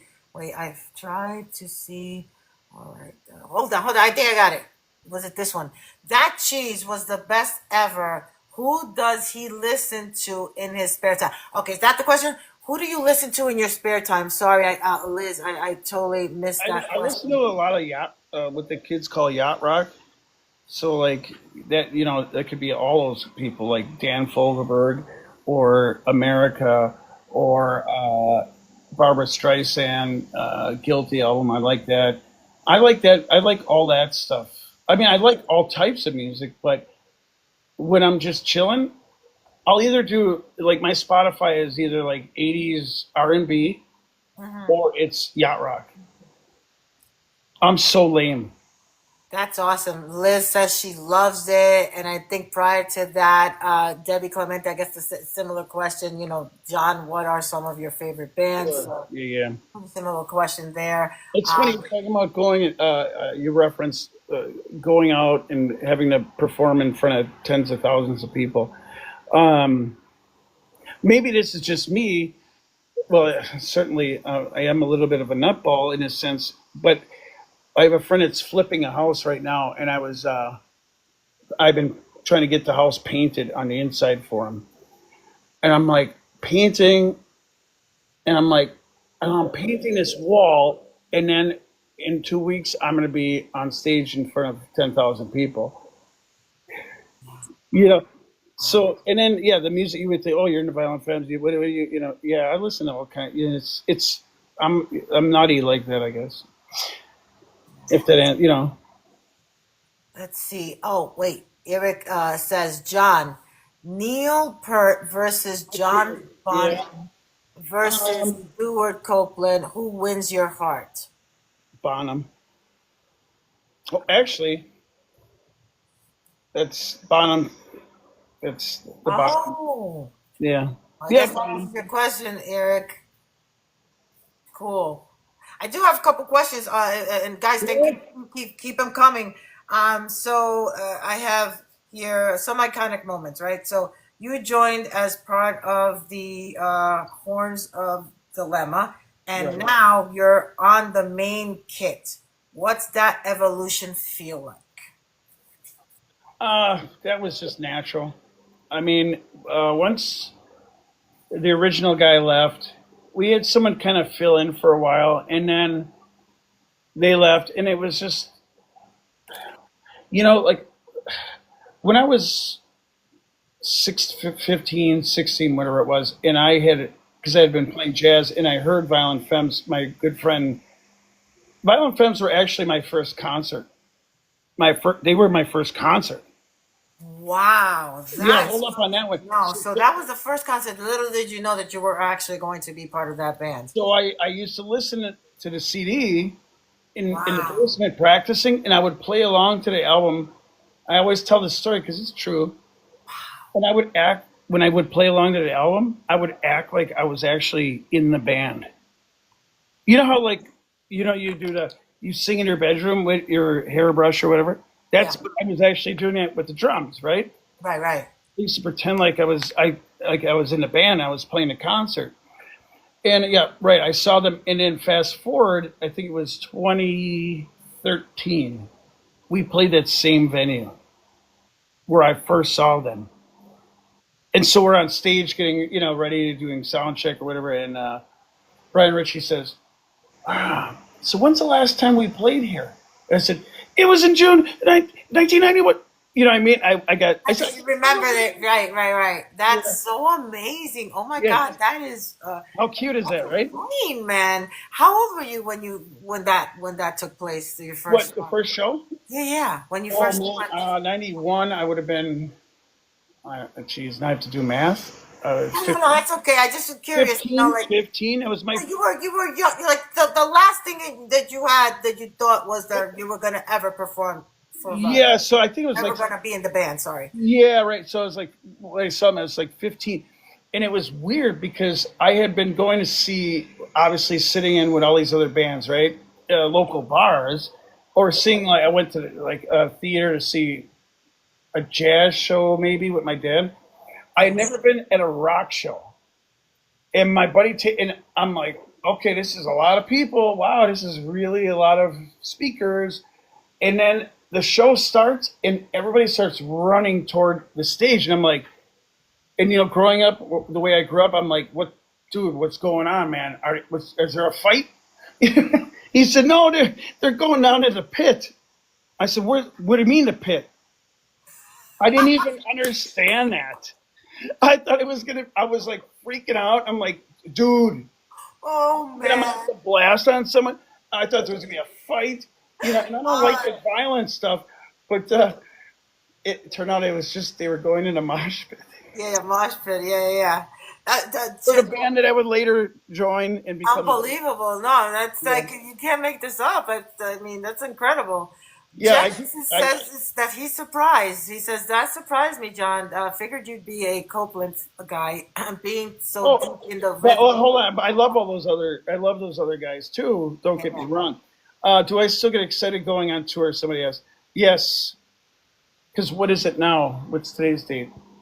I don't even know the day of the week half the time. But I mean, we're getting close to leaving on a third, and I have so much stuff going on. Don't get me wrong. I'm so busy here.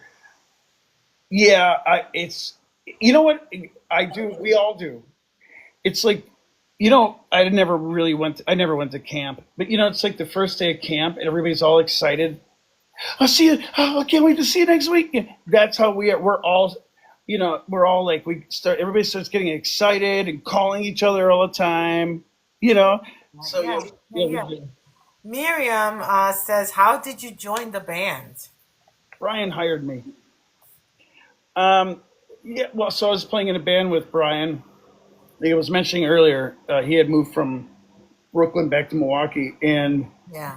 it was a different kind of music. It was his like a side project, which we still have. It's the Shakuhachi Club, and yeah, one day he said he showed me the cajon. I don't know. It's packed away, but he said, "Can you play this thing?" I said, "Yeah, I can play that." He said, "All right," and then we start kind of jamming, and then he's like, "All right, well, we're going on." He handed me a piece of paper with 3 dates. Virginia Beach was one of those. We played the surfing festival. He's like, "Call the tour manager, get him all your information. We're going on tour." I said, "Oh, I didn't even know I was being auditioned." You know, Wow. and So so what are just you gonna do? Say no? absolutely not. Absolutely not. So I was married, my ex-wife. I came home and I'm like, "Well, hey, I'm quitting my job because I have." She's like, "Whoa, whoa, whoa!" Whoa." I said, "I'm quitting my job. I have to start working on these songs. I'm playing cajon." She's like, What do you? Hold on, what?" I say, "I'm going on tour." I even told. It's funny. I don't know if I ever told anybody that this part of the story is that. Yeah, so I quit my job, and I even told Brian Ritchie. I said, "Yeah, I quit my job." And he's like, "Why would you?" He said something like, "Why would you do that? Like, you don't even know if this is gonna work out." Because I was playing cajon, and we didn't know if it was gonna work with the band. I said, "I don't care. I'll figure it out." I just quit my job. Well, to make you feel better, I mean, I'm not as famous as you or anything like that, but I quit my job too on the spot. My husband was like, "What are you doing?" I'm like, "I'm Ouch. quitting my job. I'm going to do this full time." I Yep. literally did that. And I then you know literally what that did makes you that. do? It's sink or swim. Yeah.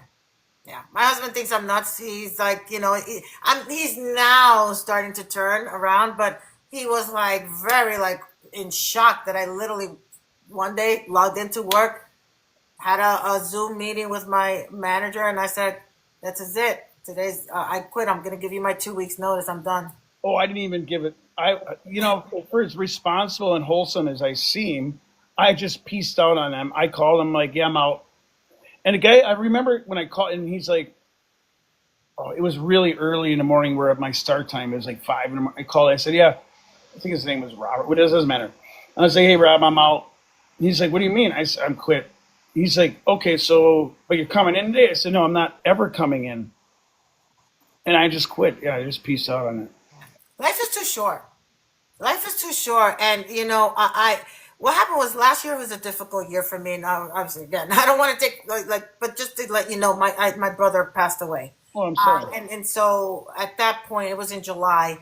The demands of I was in a company. I was working for a company selling, so you know how that goes. I had a door knock, I had a cold call, my mind was not there. So I at that point I said, it's not fair for them to have me where my mind is not there, and it's not fair to me because my mind is not there. Yeah, So no, hold on. That's a really no, and I totally understand it. So I can identify with it. Here's the thing, like I can play all different types of music. I can play all these different styles, and a lot of times people are like, well, why don't you just go out and when you're not with the Femmes, go out and work with X whatever band, So and I'm like, I wouldn't want to go and I could do the music, but I would not be into it because I don't like the music. And now I'm just there because it's a job, and it's not fair to the fans of that band, whoever they would be. And you know what I mean? Because I would not have it was not fair to the band that would hire me. right. And that's not cool, right? And then I would be out on the road going, well, okay, at least I'm working, and I'd be miserable because I didn't like the music. This, so I can relate to what you're saying. Yeah. So here's the thing about leaving on tour and with my lady. We were just talking about this last night because we have got a lot of travel things we got to figure out. It's not. I just try to make it so she's with me as much as possible. I try to make what I mean. It's not because like, oh boy, I'm so lost without. It's not like Air Supply song, but like it's not like I'm lost. I just when you have your buddy. Yeah. And like I said earlier, it's there's no screwing around with other women and stuff like that. Yeah. So I like having her around as much as possible. So yeah. You're all around a good person. But think about that, like your husband, maybe he gets on your nerves. Well, I know I get on her nerves, but like she gets on my nerves. But when you're gone for like that, Oh yeah. I mean, I'm treated really well. I mean, everything is provided for me, and I love the band and the music and all the people in the crew. I mean, like really, we're a family, and it's so fun. That's But awesome. my buddy's not there, so I try to make sure that I love it. I love it. I love I it. try to make sure she can come out as much as possible. That's admirable because not a lot of people that are in the limelight like you would say that. You know what I mean? I that's awesome. Yeah, no, and I think the other guys they like that too. We're adults. That's awesome. You think about it, man. Right? Wouldn't you want your partner Absolutely, with you all absolutely. the time? I want him to see me succeed. I want him to be there. I Absolutely. need her there to get on my nerves and ride me about something I should be doing.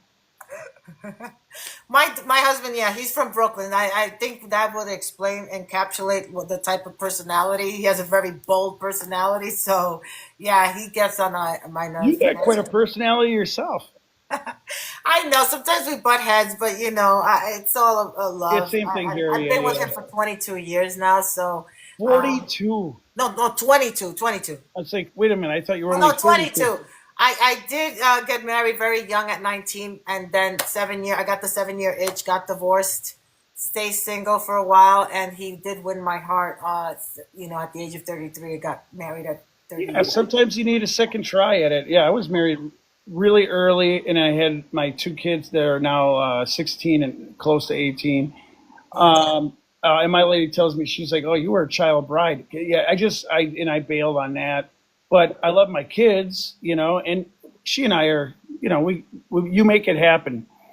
But now I finally landed a good one, so I'm doing all right. You finally landed a good one. Sometimes it takes more than once, right, to realize that. So I know I missed on a 31 messages, so I'm gonna scroll back, guys. Yeah, go Please ahead. don't get mad at me, guys. Okay. Let's see. Yeah, feel better when you are with your partner, your safe Yeah, space. yeah. Absolutely, yes. When you're young, like in this industry, I could see like when you're young, you're like, oh, this is great. You're gonna go out and you're gonna, Right, of hook up, course. hook Yeah. up and all that Yeah. crap. It's a different mindset. Now and then Amir is saying that your wife is a beautiful lady. I take it that Amir has met your Thank you. wife. I got lucky on that one. That's awesome. But Uh, also that's a great thing. But it's also how we're copacetic. You know what I mean? How we work together as a team. Absolutely. That's a huge part of a relationship. Is Absolutely. that connection and working well together on life. That's why when she's not with me, I mean, listen, I'm not a damsel in distress, but she makes my life a little bit easier.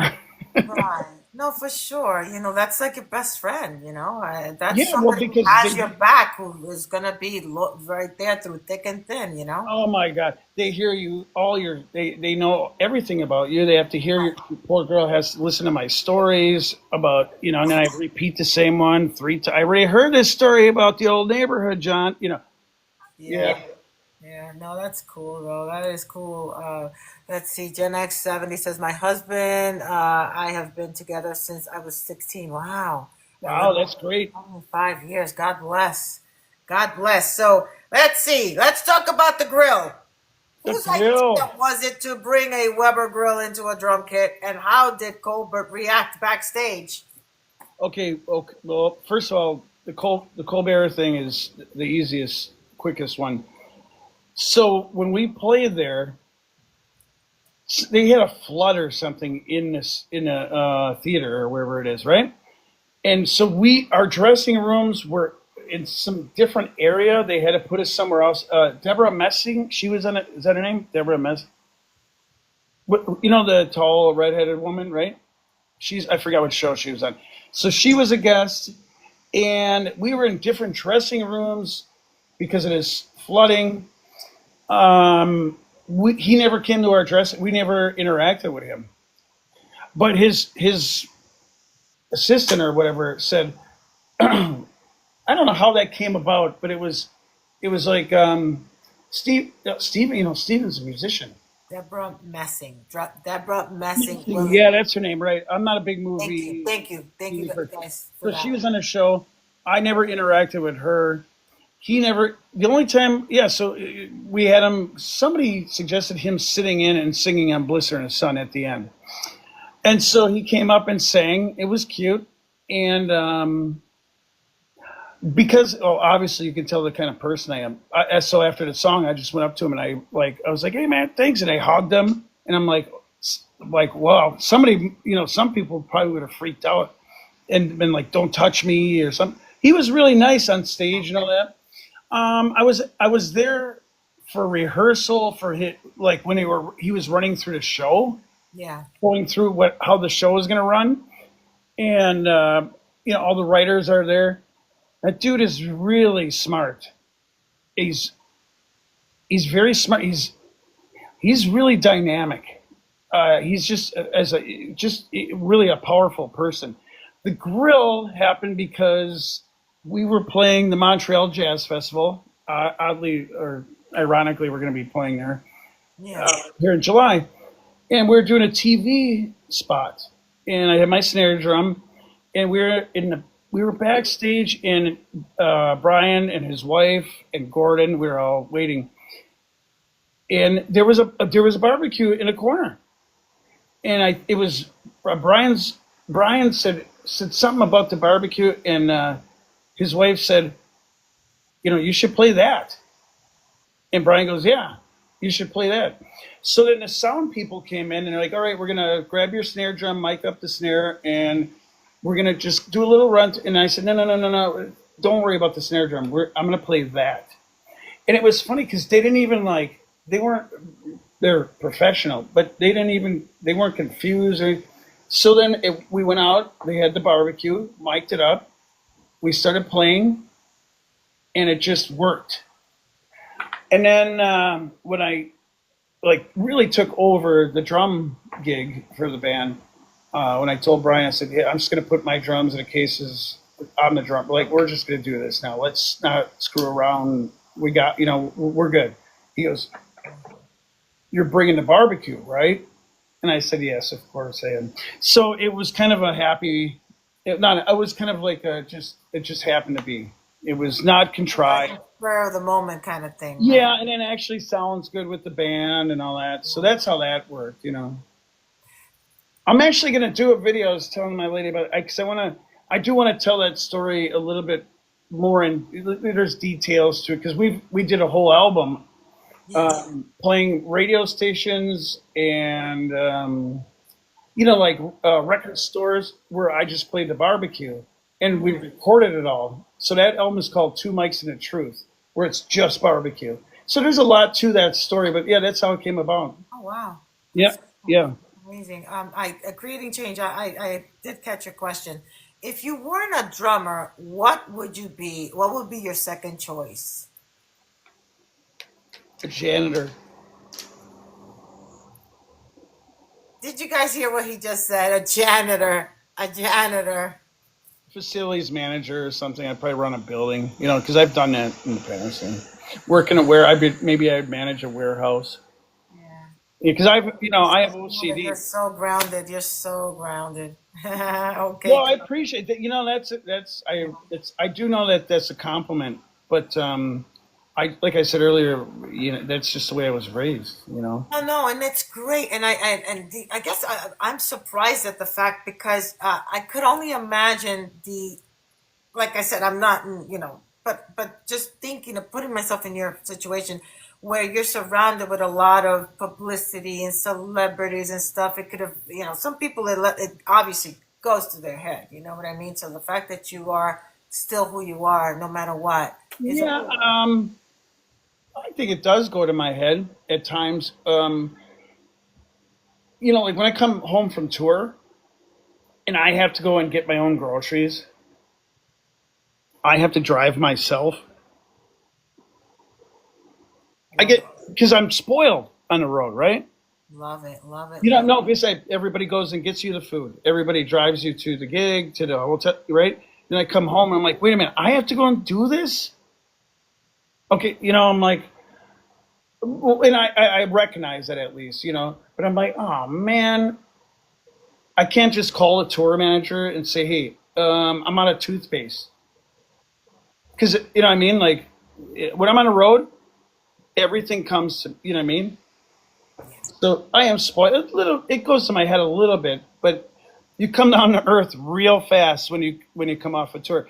I had my son when he was younger. He came on tour for 3 days. He was playing cajon, sitting in on a song, and he was on the bus. And on the third day, when he went home, my ex-wife, I told her, I said, he's gonna have a come down. When you come down, it's like a hard come down yeah. because you go to catering. It's like, oh, you can I go to can catering, imagine everything is done for you, right? go get a soda, yeah, and then you're like, oh, and then also you're moving constantly, and now when you're just at home, it's. But yeah, no, I've seen some people act a little inappropriately. I'm not mentioning names, but I've seen some people really act, not in my camp, I mean other artists, Right. Yeah. act like knobs.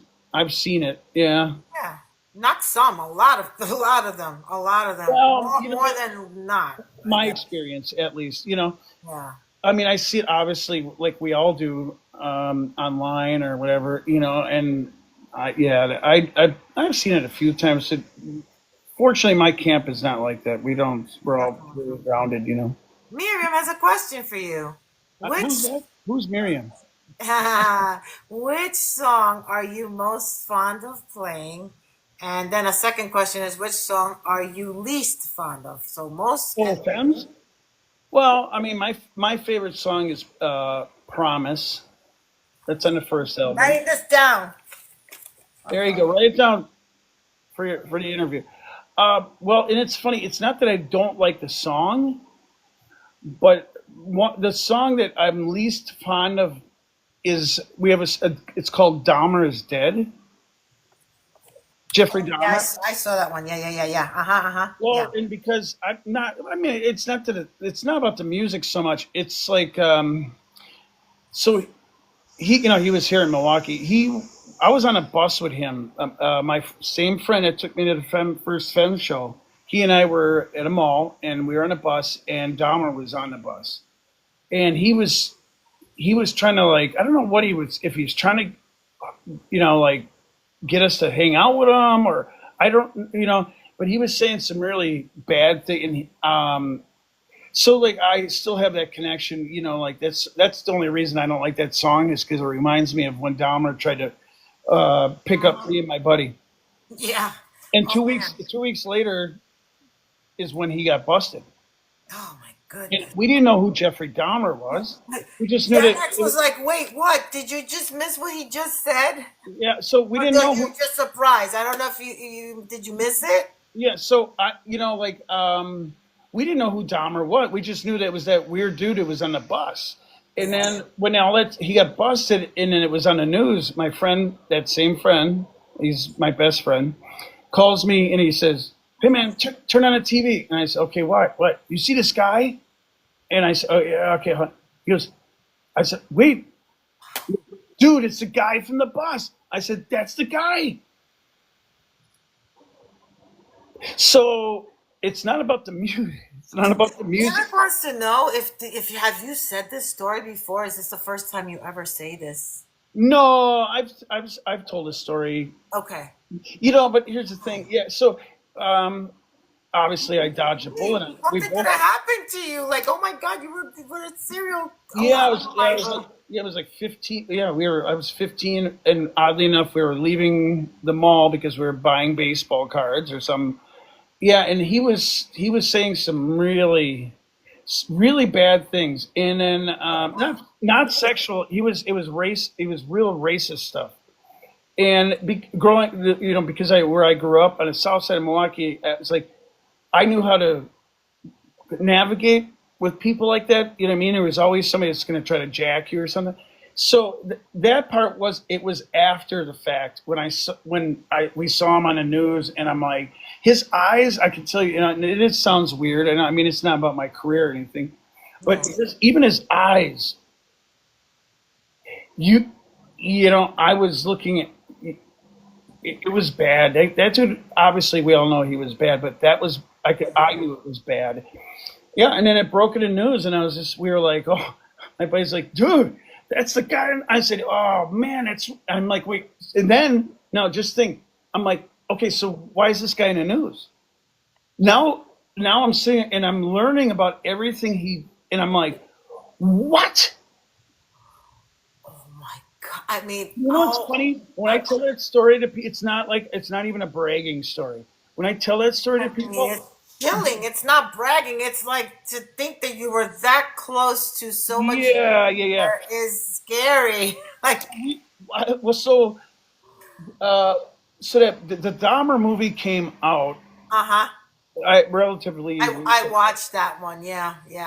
I can't obviously. I've watched clips, but I did. So it's kind of on me. I was like, hey, I told the guys, I'm like, we should actually do Dahmer's Dead because this movie, it's out right now, and then we would play it, and something in my head, it was like, oh, why did I suggest that? Considering what I went through. Yeah. Yeah, no, that's a true story. Well, thanks, Miriam, for asking that question. Because if you wouldn't have asked that question, this wouldn't have been revealed. So, Yeah, no problem. And that's the other thing too. yeah. Like, I don't have, any interview I do, big or small, it goes back to what I was saying. I'm 100% real. You know what I mean? I see that. Absolutely. You I sent see. all the questions, and I just looked at them. I'm like, I didn't even really like. I know Oh, the way you sent it, like you sent me the green light, I was like, did he even read the questions? Because that was kind of quick. yeah, because even if you asked something that could have been inappropriate or I controversial, wouldn't put you on the spot. The no, reason no, why even if you did, I don't care because I would have handled it the right way. yeah, I mean, I just want to make people feel comfortable when I'm interviewing them and not like, I don't want to You're fine. ask a question that's, you're catch you like a deer in the headlights. But Debbie says that you're like an open book. So, let's see. Well, there's some chapters that I keep sealed, but anyway, we all have our. I mean, I'm not that I've done anything bad. I mean, but yeah, again, it's like there's yeah, there. I mean, I'm certain. That's the other thing too is like my personal life. When it comes to social media, like my lady will say, "Well, hey, you should post me," and I'm like, I'm not ashamed of her, but I don't post anything about her or my kids. Right. That's what I mean. I'll talk about it. And you I'll gotta talk be about careful. it At the end of the with day, you. you are a celebrity, and Yeah, I know about that, but So I'll talk about it in interviews. But I won't that posting pictures and all that stuff of my personal life, some personal life stuff, but not. Question. Yeah. That's a good question. So, or a comment rather. Lauren says, "I would read a book if he came out with one about your life." Was that something that you've ever thought about, John? Yes. Yeah. And I will. Awesome. I will write the book because, but I got to wait for a while. Real quick, and not to change the subject, because Dave Demary, I hope I'm not butchering your name. He's been here since the beginning. I interviewed you. He's like, man, I don't want to leave, but have to, John. You, sir, are a true rock star. Thank you both for this. Thank Well, I you, Dave, appreciate for that. being here. Really. Well, and I am. Yeah, you are. You're amazing. So, I don't know if I missed any questions there. If you do, just repost, or how do you call that? Copy send. So there's a couple more questions I want to ask you, and it's still on the topic of the band and stuff. So Yeah. you've played with symphony orchestras and with punk icons. How do you shift gears between those two extremes? 'Cause that's a lot big extreme So right in high school, I played in the pit orchestra for the musicals, right? So I did Grease and The Wiz. So and then I did a vocal, and then I played with the choir, like vocal jazz ensemble. So I was, oh, and then the jazz thing. It was always smaller groups, but I had orchestra experience from high school. And so when the Femmes play with the orchestras, it's to me it's just like it's actually really easy because it's not like playing our punk rock hard loud shows. So I can use dynamics more, and I understand how an orchestra works, obviously. So that really doesn't. I love doing it, and it's great. And yeah, it's funny you asked because to me it's not a big. It's a shift, but it's not a challenge. now? A challenge, right? Okay. Yeah, no. Um, And then any wild or heartwarming fan moments from touring that have stuck with you. And I don't know if you want to mention any wild moments or anything like that, but Not wild, but I'll tell you, we used to do after the show. We would go to the merchandise booth, and we would sign autographs, right? yeah, yeah. A woman came up. We were in Denver, and she was really sweet, very nice. And I looked at her and I said, "Man, she looks familiar." But I'm like, John, how would you know somebody right?" Right, right, right. So she looked familiar, and then she started talking, and she said, I don't want an autograph. I don't want to waste any of your guys' time. I just want to tell you how important your music is to me and my brother. And my brother, he's passed, but he was an actor, and he always told me, if you ever meet people that like this, don't ask for an autograph. Just thank them for whatever it is that you like. And I said, well, who was your brother? It was Philip Seymour Hoffman, the actor. Was her His name brother? was yeah, that was his sister, Oh, wow. and he had already had Philip Seymour Hoffman, right? That's his name. And I was like, oh, she looked just like her brother, and I'm like, oh, now I know why she looked familiar. And she said, she's like, and then she started. She was very touched. That's something that sticks with me in my heart. Like not because who her brother is. Yeah, that really, it resonates a little bit more with you. But Right, right. there's when we used to do those signings, people would come through. She's a big one. Some of these people would come through the line, and some of them would act like knobs, or some of them would cry, and they thought they would. It's almost like we were Elvis. But we don't do the signings anymore. I really miss them. Yeah.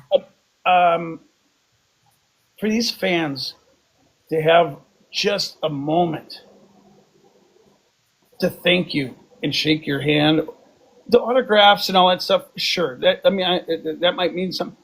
Yeah. And we've had people say, oh yeah, you guys are great. I love you. You guys are iconic. And then because they're drinking, they go, oh, I suppose that just doesn't matter to you. Okay, I guess. And then it's like, no, no, no, slow down. We really appreciate it. Like those are the moments that are the best. Yeah. Is when because I was just telling my lady about this last night. These these people save their money.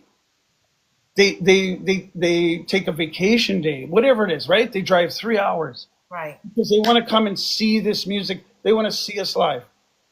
How Right. cool is it to give that joy to these people, right?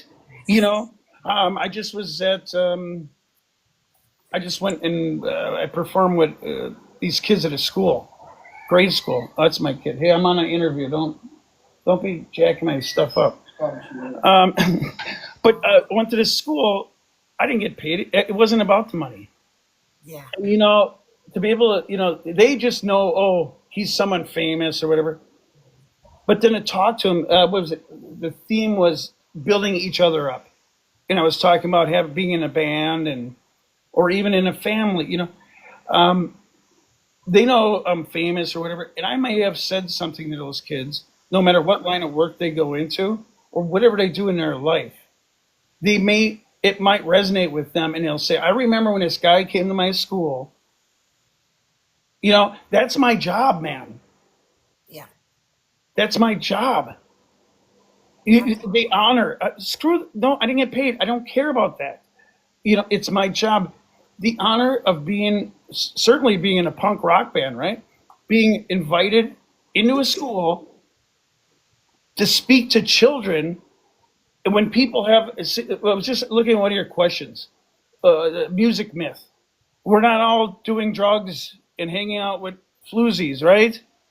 Right. So to invite a punk rocker or whatever to Yeah. speak to your children, That's amazing. I mean, that's I mean, like unheard of, basically. Unheard of, pretty much. what an honor, because It's an honor. It's we an don't honor. do it. Absolutely. It's an That's honor. right. So debunking that, because I just looked at one of your questions, and then yeah, I just so highlights and things like that. Going back to the fans, Yeah. I love it. I will take time, and I will. I don't. It's not about my ego. You gotta take. I'm not speaking for everyone, but I just think you have to take time.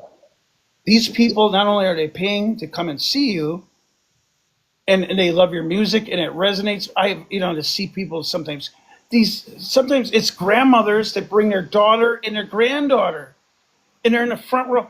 Take the time, sign the autograph, take the picture with them, talk to them a little bit, make small talk. This is like so I was a fan. I used to send fan letters.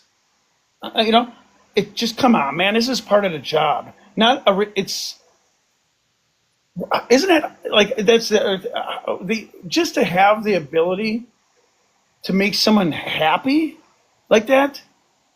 That I love playing the music. Don't get me wrong, right? I love playing music. I love the music, Yeah. but I love the fact that when I'm doing that, it can make people happy. Yeah, I was just talking about that last night. I think. Absolutely. Eric commented, he goes, I can't thank you enough, John, for my moment. And with the prayer hands, you taking the time to hang meant a lot. So, Yeah. Well, and here's the thing too. If I have the time, like so, when this came about, doing an interview, yes. um, I don't the way my brain works and the way I handle things. I looked at it and I just said, okay, well, yeah, I can do it on this. It's on Wednesday. Oh yeah, I can do it this one. I didn't go and go, who is this person? How many followers? Who cares? I appreciate you because you I want don't me to care tell you about that something, shit. John? And I'll Yeah. tell Eric too. I really didn't know much about you at all, and I knew, but Miriam and I are friends, right? And Yeah. so Miriam had mentioned, I guess a couple of weeks ago. She texted me, goes, "Would you like to have John interview John as a guest?" And I was like, "Yeah," but in my head, I was like, "Yeah, she's gonna be like, who's this girl?" and turn me down. I mean, really thought. So I never pursued it. And then she kept asking me, Yeah, and no, I until it was, was like I last was, minute, I was like like, yesterday, the day before what yesterday, the she hell? Why is this woman not getting back to me? No, I'm teasing you. I was in shock when you said yes. I was like, what? I mean, he said yes. He actually said, you Why have not? no idea. But think about that. That's again, well, maybe it's just the way I was raised or whatever it is. But why not? I have the time. I appreciate that. I I got really, any, I you got have something you've tonight. made my week. You've made my month. I went running to my husband. I was like, you cannot believe this. I mean, this, I don't know where life is going to take me. We But none of us do. if one day I become a podcaster, so that's something that is in my dreams to do podcasting eventually. That's why I do the interviews because eventually I would like to get to that point. Obviously, that's going to be future stuff. You got a great This could be on my personality. resume. This is like Yeah. you interviewing you. It could be on my resume. Well, no. Yeah. That's how this works. Yeah. That's how this works because trust me, I know a little bit about the business or whatever. Right? It should be on your resume, correct? But you get a nice personality, and you got a lot of years. What did I say? You get a zest. So you know who I actually do you know this Lisa? What's her name? One Lisa Marie, the comedian. She started a page because her husband had cancer, and she was posting. She's where is she?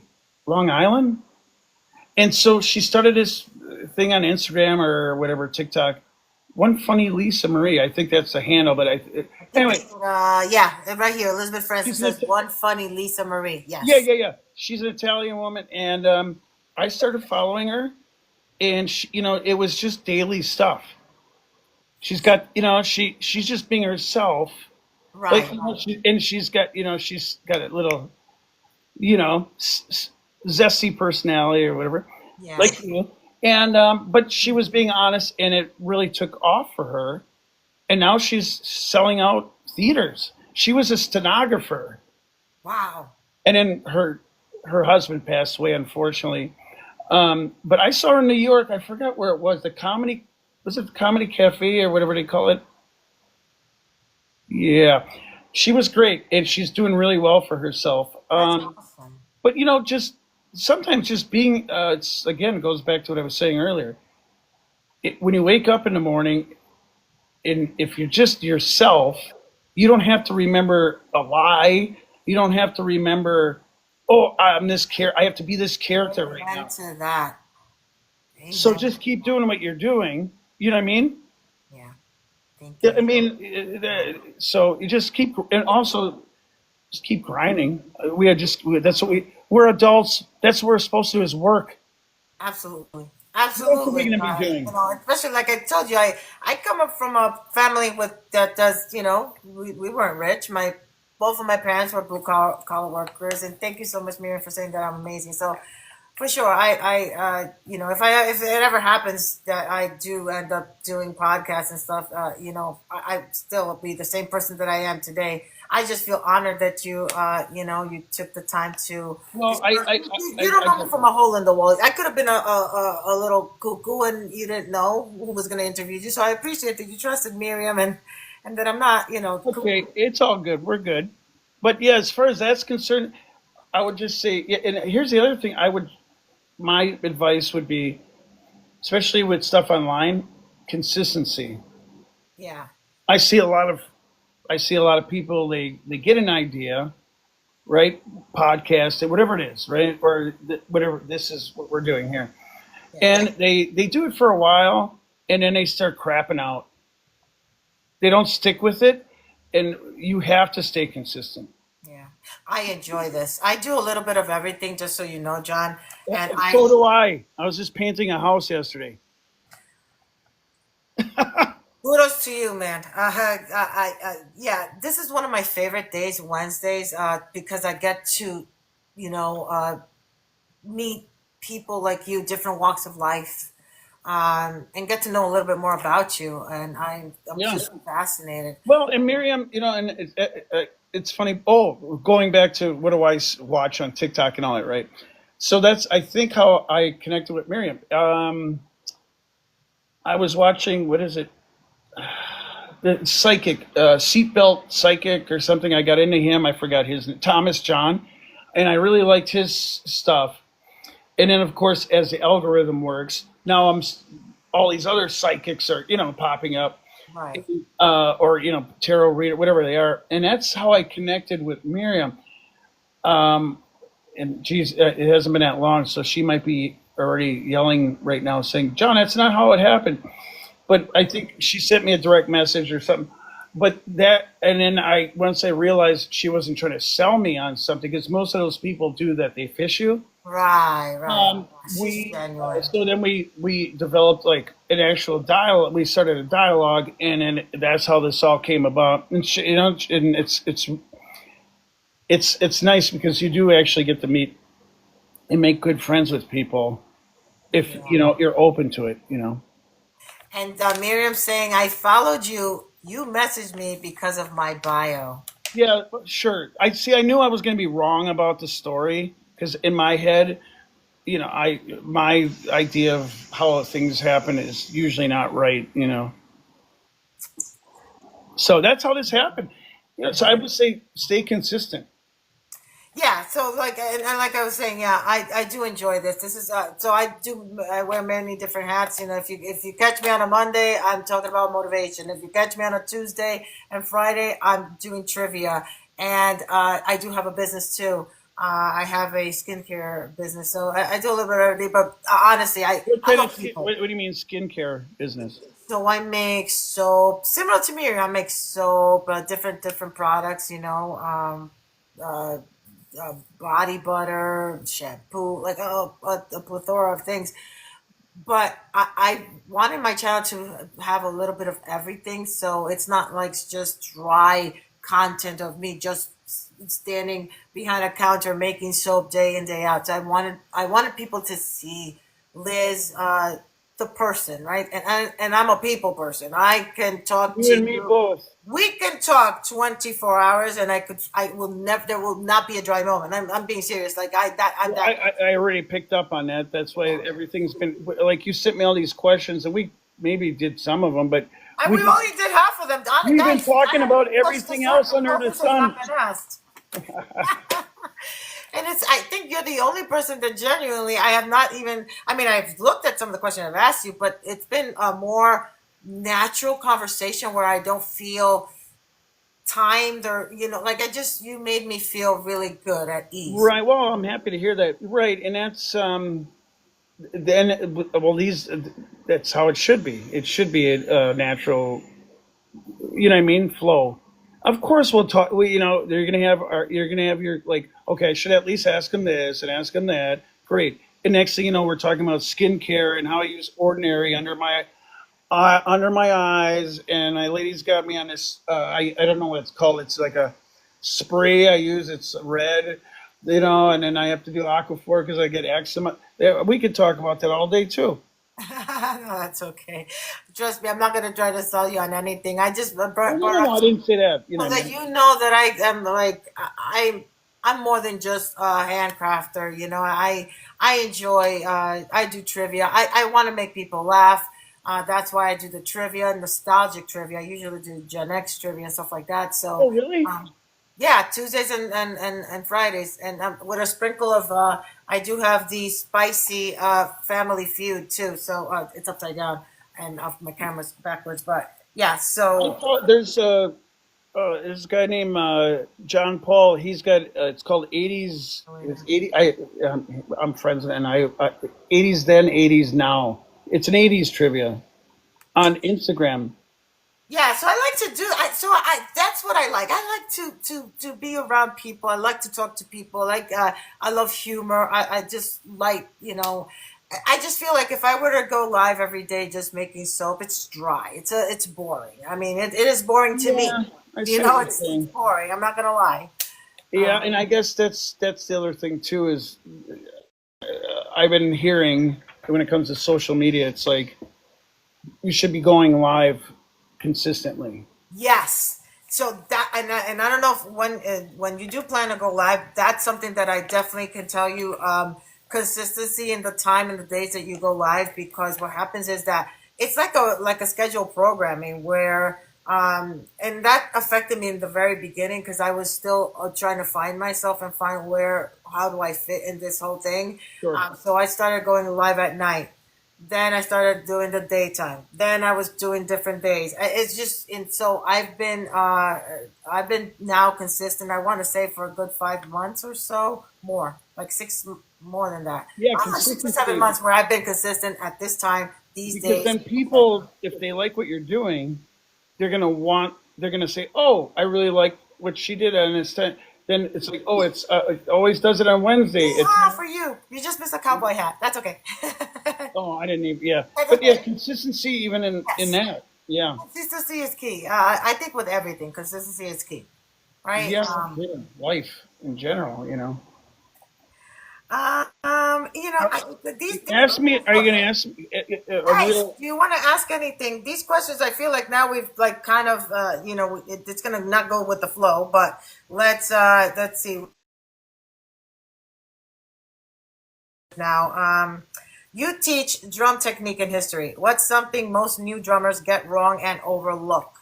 Don't know how to play the drum, so I'm curious to find out. What do they overlook? That's what it says here. What like new drummers, most new drummers, what do they get wrong? I Or don't know because I'll tell you, these new drummers, these kids, they have YouTube now. yeah. They're not going to, some of them probably still go to lessons, right? Mhm. But they have YouTube, and these younger drummers are so good. They just woodshed, and they're just watching the YouTube video over and over and over and over and over. Oh yeah. Though I really honestly, off the top of my head, I couldn't think of anything because I think they're better. They learn faster. Like when I was teaching, um, it was amazing to see how they picked up on things so much faster than me. Because I didn't. We had VHS tapes, maybe, right? And I would maybe watch the VHS tape Right. over and over and over, or listen to a CD or a cassette, or Right. I Right. couldn't play along the records because the drums would make the record skip. So these kids have YouTube.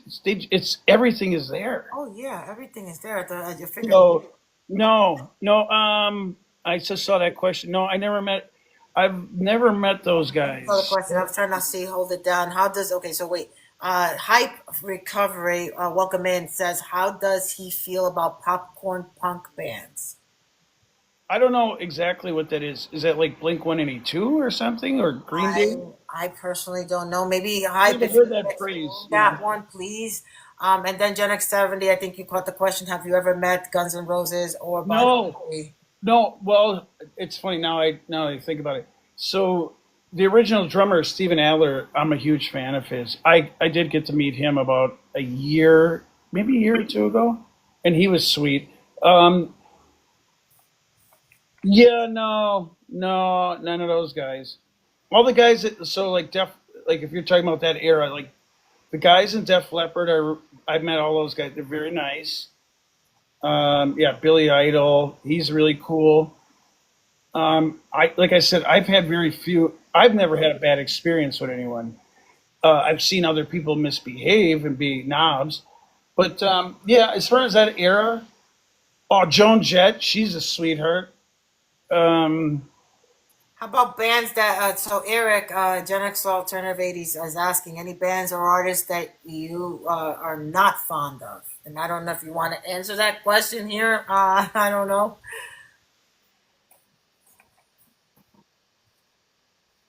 no, it's not that I don't want to answer it. I don't I mean, I don't know. I mean, I don't know if you because feel I like would. that's I a don't question that care will put you because if on the I didn't spot or like something. them, if I don't like them, I don't like them. I have Yeah. that right. Okay. Um, I don't know. Off the top of my head, I can't think of anybody. I like if yeah, I don't know. I mean, like certain songs come on, and I'm like, on Spotify, I'm like, nope, because I don't want to hear that song again. I'm like, no, no, no. I don't. I have nothing against Don McLean, but if I hear was that Bye Bye American, like I'm like, nope, I just can't hear that one. Nothing against him as an artist or anything, but no, I can't think of anybody that I dislike. Of course, just certain songs you're just like, not happening. Yeah. So uh, Gen X Alternative came in and says, "Speak of Def Leppard. What do you think about drummer overcoming losing an arm and still rocking?" Man, it's not like that's just like a fad. Like, there's always a fad where, certainly with drumming, where it's like gospel drumming is really in, or everybody's playing like it's really. You see these videos online and all that. You don't have a fad of one armed drummers. So he, I can't even imagine what his character and constitution. I mean, just come on. I watched him play. He figured it out. I think it's oddly enough. I don't know how to say this, but what a gift from if you're into God or whatever. What a gift from God to lose an arm and you still keep rocking, playing well, and then your career it's at its peak after you. I mean, they were big before when he had two arms, but then to have all those hits like Hysteria and all that, with one man. Yeah. Wow, what a blessing! I mean, and he was blessed somehow, or his maybe how he was raised. This like say no, I'm going to do this. Yeah, no, that I just it's Amen is right. Amen is right. No, I do believe in God, and that is a blessing. I well, some mean, people you got to be careful when you. yeah, no, we're living in a world. I mean, we're not. It's not the I'm '80s anymore, yeah. where people could say, now you got to really think of what you say and how you say it. Well, yeah, or like going back to like being real. Um, you you just got to respect everyone. Matter of fact, I was just during we were in a pride. My lady and I we were in a pride parade. I was up there. I was throwing candy to the kids, and I had a Femmes shirt on that she painted with the rainbow on it. I'm I'm straight. That doesn't mean I have anything against the queer community. Like Absolutely, if you're not absolutely, into God, that's your business. absolutely. Don't hurt me. Don't mess with me. I mean, whatever. Politics. I don't do it at all. So yeah, I mean, I'm not really worried about how I have to word things because I'm pretty much just like, well, live and let live. And as long as you're not being an ass, Yeah, rude, or hurting someone, absolutely. like, hey, I might not be into whatever you're into, but it's cool. I'm not going to sit here and You and I have the same take because, Miriam and I don't know if you know this, that we collaborated together to create a pride soap. So just like you and I are here, she was doing her oh, side, and we sold out. We both sold out, thank God. great. No, And and that's again, it's like, like you said, I'm straight, but I believe that everybody deserves. well, Who am yeah, I to tell you who to love or what gender to love or not well, to right. love? And then You know? again, like what I was saying with the when it came to the music or taking time with fans or whatever it is, right? So then I was invited. I mean, I guess as a celebrity, whatever it is, right? And yeah, I'm straight, but that the queer community has been marginalized, and people like the fact that you're people the quote unquote being in a closet means you had to hide it. That's not cool, man. And so if I'm there as a straight person, and I'm saying, hey, I celebrate you for what you do, and you've been marginalized, and that's effed.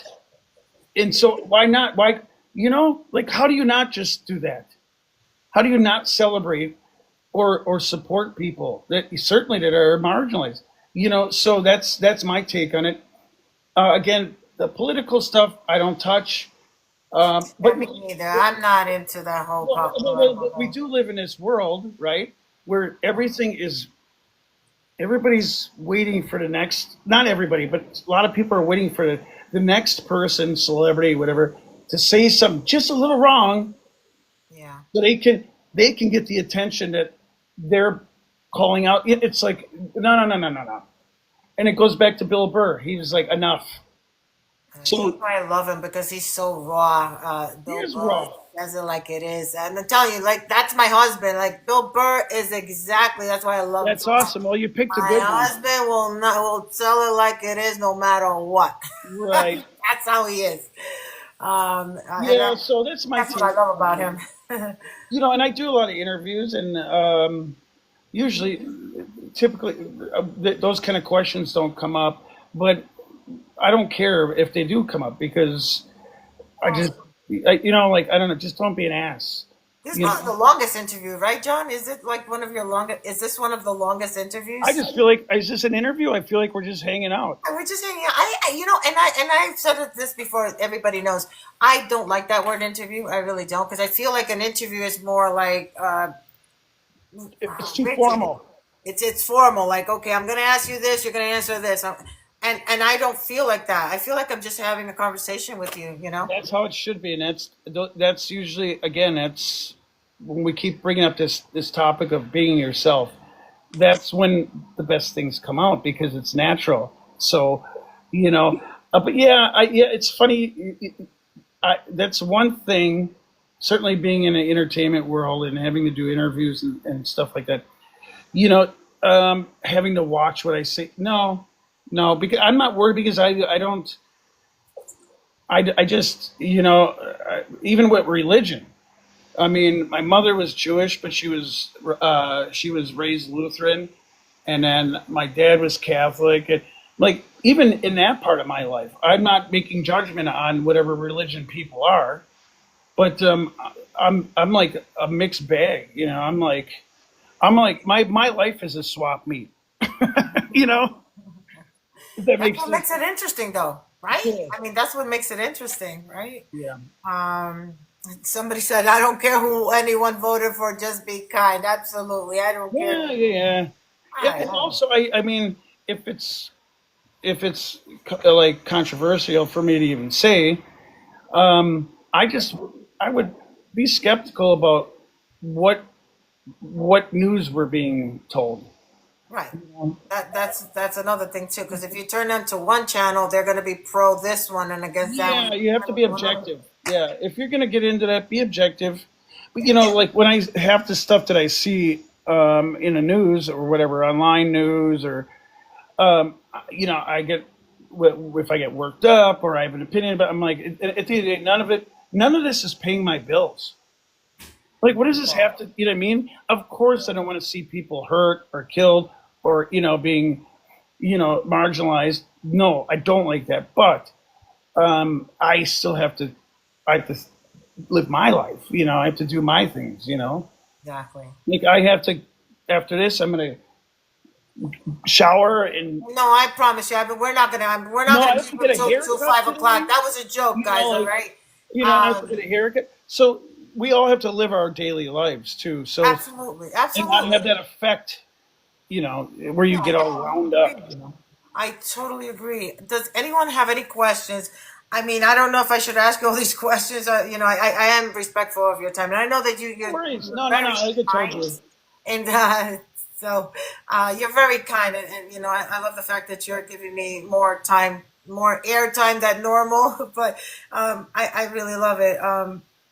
Have you ever had a student that just blew your mind? Yeah, so I did see that question. Quinn McCafferty. So he was when I first started teaching. The Femmes weren't touring, and so I was a local music store, and he was my first student, and it turned out that he, I mean, I'm not, he's so talented. He's such a good drummer. Well, I didn't know how to read music at the time. Oh, So I'm in there and I'm like, it doesn't matter because already a good drummer. yeah. I'm like, I'll figure it out. I'm wing it, because Right, right, right. so he has his book and I said, all right, well, play this. And I was like, oh wow, this kid's really good. And then, yeah, he still is to me the best student I've ever had. Wow. So talented. But later on, he's in his 20s now. I think he's graduated college and all that. We keep in touch here and there. And I told him at one point we were hanging out, and I said, "Hey, man, I learned how to read music from you." I got I caught one. Rush After Dark. He's also a DJ as well. Oh, He, okay. he goes live at 9 o'clock, 9 p.m. Eastern time. I'm giving you a promo there. There you go, Rush. John, have you ever taken the ferry Yeah, across Lake Michigan? yeah. And So we did. We played a gig. We played some festival in Lansing, Michigan, and then we drove and the band did, and we took the ferry from wherever it is in Michigan across to Milwaukee. That was pretty cool. Yeah, that was cool. Yeah, but I have. awesome. What's the boat that goes to Statue of Liberty and The Staten Island Ferry, isn't it? yeah, I'm not something sure. like that. Believe it or not, I'm born and raised in New York City. I've never been to the Statue of Liberty. You know what? So we were there, And and you can ask a lot of New Yorkers that have not been to the Statue of Liberty that were but born then it and goes to Ellis Island, and when they had the stop to go to Statue of Liberty, I yeah. was like, I'm good. It's so people don't they make it seem so big on TV. Oh yeah. It's not really, you know. I mean, I'm not against it, but yeah, that's the other time I've been on. I guess I've been on a couple of these ferries. Somewhere else too. We had the tour bus on a ferry. I forget where we were. I can't remember. What is called this, Francis? I've never been to the Statue of Liberty. I don't even know. I couldn't tell you. I've been to the Empire State Building, and I have been to the Twin Towers when they were before the tragedy and stuff like that. I'm not going to judge you being from New York and that you didn't do all these New York things. It's all right. Listen, I don't know. Am I never gonna go? Absolutely, yes. There's certain things that I just won't do. I don't like crowds. So I don't like crowds like, for instance, like the ball drop. I've never seen the ball drop in person. That's something I don't want to do. Because the aftermath of, we always say, my husband and I, when we watch the ball drop, we always say, man, I feel bad for those people not to get out of that little space there because they've been standing there for hours and now they have to try to get back home. Yeah, my lady said that she went one year, and once you're in there, you can't leave. Like, if you have to go to the bathroom, Oh, you can't. No. you can't leave. No. Also, I hate. This is funny about me too. Is I hate crowds as well. Oh, wow. And people are like, "Well, wait a minute, you play in front of 10," I'm like, "Yeah, no, but I'm only hanging out with three other guys." Creating change says that people wear depends. That is jacked. That That is a is dedication and a man, I don't bit. have my laughter ready here, but that is definitely a laughter worthy moment. No, yeah, There you go. no. Yeah, hard pass on that. No, and I'm Uh, the crowd side, of course, but yeah, yeah, no. you have I to mean, go to if the it's a bathroom. concert, absolutely, definitely. I'm telling you that I definitely want to go see you. I don't know how Yeah, yeah, we'll be in touch. reality is because I don't know how long the tickets have been out, so No, no, I no. don't I'll know put you from on a you. list, but I mean, I don't know what's close, and I don't know. Like, so you're in Connecticut. I don't. Why don't you just do this? Look at the website, look at all the dates, and be like, oh, this I can do this, and then as it gets closer to the gig, just remind me, and I'll put you on the list. Awesome! Oh my god, I can't even believe this. This is amazing. Thank Well, no, but you listen. You're nervous or you're like excited. I'm on. I mean, listen. It's good for both of us too. I mean, I love talking and gabbing, but you. no, you had me on your It'll be show. the first time that I go see them, guys. And by the time I go see them, I'm not even kidding. the last 48 hours I've been like replaying the popular ones, you know. Yeah, of course. Yeah, And most of Eric them. plays your music all the time in his room, so Good. for sure, for sure. I'm not even joking. Yeah, Right, guys? I mean, everybody here who goes to Eric's room, for sure. yeah, just let me know. So we got to the music myth question. I don't know if you want me to skip over it. What is it? What's the music myth you'd love to bust? Well, I kind of touched on it. Yeah, It's so we could that we're all like, it's drugs and yeah. and We're flus. gonna skip over that one because we already answered that one. Yeah, that's I don't understand. I mean, I get that some of the younger guys maybe do that, but we no. Yeah, yeah, You yeah. can't sustain a career behaving like that. No, absolutely, and that's why unfortunately, we lost some of the greatest people. Um, Well, we lost a lot of people to drugs, unfortunately. yeah, we did. Um, what's the weirdest item? So if I were to look in your gig bag right now, what would I find? Yeah, The weirdest. what's the weirdest thing you got in there? Oh man, I'm so boring. I mean, like I was gonna say, what my heartburn pills. Heartburn pills. Like like literally, I would love to give you something because I would tell you. Eric says Weber Grill. Well, that's yeah, but oh my, that's the gear. But like in my luggage or something. Yeah, I don't know. That's the weirdest thing. Like what? Anthony says wipes. Well, yeah, I don't have those, but I got some like old people things in here, like a heating pad. Do you really have a heating pad? Oh yeah.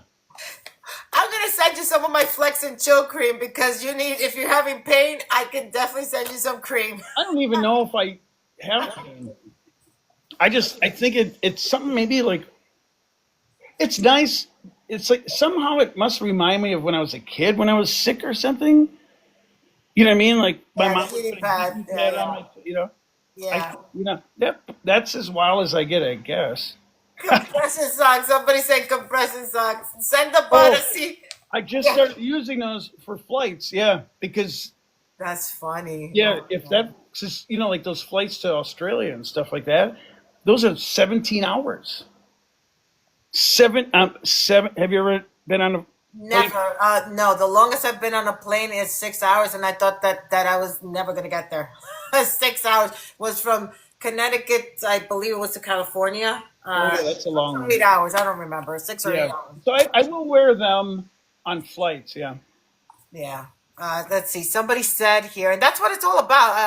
I caught somebody saying, "I'm getting to know John more now." That's what it's all about. That's the reason why I do these. Really. Yeah. And I'm having fun. I'm good.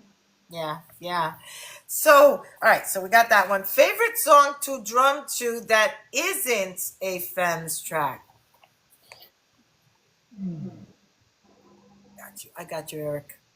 Oh man, I don't know. There's so many. Um, well, I'm not trying to promote it, but I did a like kind of a blues swing version of Easy Lover by Phil Collins. I like that. I like that song quite a bit. Like the Platters stuff from I like playing to that stuff. But a specific song I don't know off the top of my head. I can't really. That's okay. Not a Wipeout. Yeah, I mean it's not that I dislike it, but that was one of those when I was coming up in the music world. You had to play that at some wedding or something like that. Eric says, "Are you still down to doing the In the Air Tonight duet?" I don't know what do you mean do Are it? you are you still down to doing the In the Air duet, John? In the air, quote in quotes, in the air. Yeah, I'm not not. I'm not well. I sure. mean, if somebody wanted to do that, if they approached me, I mean, maybe we could do that. I mean, I'm not against it. Yeah, Are you saying like what, like him go live? Is that what you're saying, Eric? I don't know if that's what you mean. John is my favorite drummer ever, says Lauren. that's I don't know true. if that's what Eric meant. I guess, I don't know. I mean, but yeah. yeah. I mean, how do you feel like if you were to not that I'm expecting you to do that now, obviously, but um, just off the cuff, go live one day and just play your drums. Yeah, yeah, I've been thinking about that, except I've been so busy with all these other things. Yeah, But I do know that I have to start going live, that would be great for you. Let me tell you, it would be really great. A couple No, no, no. And people. on occasion, I've like at gigs and stuff gone live, and then it's something happens, and then like there's three people that come in, and I just then I have to do something, so I just have to turn it off. But yeah, I wouldn't. I know I have to start doing it, and I would. I'm not against it. Yeah, I mean, obviously, it's more difficult, I guess, in the sense that you have so many, like you go on tour, you have so many things, and it's hard to just be at consistent time. But even if you do some sporadic ones, I mean, you're popular enough that people are gonna flock to your live. I mean, I don't think it's gonna be an issue to get you out there, right? Yeah, and that's the other thing too is obviously I do all my social media stuff, and I don't I don't really look at my number. I look at my numbers because they're there. Oh, okay, I got you, Eric. I'm so sorry. So this is what Eric You meant. want this? I don't know if you remember. I guess you were in one of his shows, and Eric is saying, Eric, Gen X Alternative 80s Live. Yes. In my show, he said we could make an air drums duet of the In the Air breakdown. Yep. Now, I'm okay, all in. I'll do it. there you go, Eric. Make this happen. Favorite band besides the Femmes? Um, you know, Jeff Buckley. Jeff Buckley he's like my Bob Dylan. Um, that would be my favorite band other than the Femmes. Yeah. Yeah, he lived out in New York. He was in New York. Um, he's, yeah, I think he was from New York. But that would be my. You ever listen to Jeff Buckley? I have not. I wrote it He's the down one. because every time you tell me something that I don't know, I'm writing it down because I want to He's educate myself. yeah, Obviously, he's the yeah. guy that made the song Hallelujah. Oh, okay. See, He that's was the the one that problem kind that I of have. I probably heard the song, but I don't know like the he's artist. Okay, famous for that, But got it. you Got know, it. All right. So that definitely I know the song. Um, Dream collab, living or past. Jeff Buckley, I would love to collaborate with him, but he's dead. But yeah, that would be a dream for me for sure. Yeah. What's one piece of advice you'd give to younger musicians today, especially those struggling to make it? Stay away from the drugs. I had somebody else ask me this question, and I knew it. Just stay away from the drugs. If you're gonna listen, of course I've done drugs, and I don't do drugs, but I was a kid once. I have a couple martinis when I go out for steak or something. But stay away from that crap. Yeah. Stay away from that, and also stay consistent and with the practicing and with the marketing. I would say that's it. Just everybody just jumps in a lot of people, not everyone, a lot of people do jump into this career, and they're really gung ho for like maybe a month. It's like, no, no, no, this is a life choice. To be anything should, career, but in the music world, it's like this is your life choice. So don't get screwed up on the drugs and the booze. Watch how you handle your business and stay consistent with the practicing and the business side of your marketing. I Absolutely. mean, I don't understand. Like, it's just kind of to me, it's a no brainer. But maybe it's just because that's how I live my life. Drink your water. Whatever. And get your 100 ounces. That's my big thing. I'm also terrible with water too. Oh my I God, I'm like that's why I've been pounding it while we've been talking. But if I can get up to 100 ounces, then I feel proud of myself. So yeah, and just take care of yourself. Yeah, those are the things I would suggest to any young musician. Gen X, registered Gen X Amber says, how do you feel about being a major part of the Gen X generation? Well, I'm gonna tell you. Hey, that's the other thing. When we were talking about what I watch on TikTok or whatever, um, there's I have a bunch of those accounts that I watch. There's this one woman. I don't know what her name is or her handle, but I, you know, Gen X. We How is it that we're so I'm 49. I think I look pretty good, but in You look general, great. You we look great. all look really good.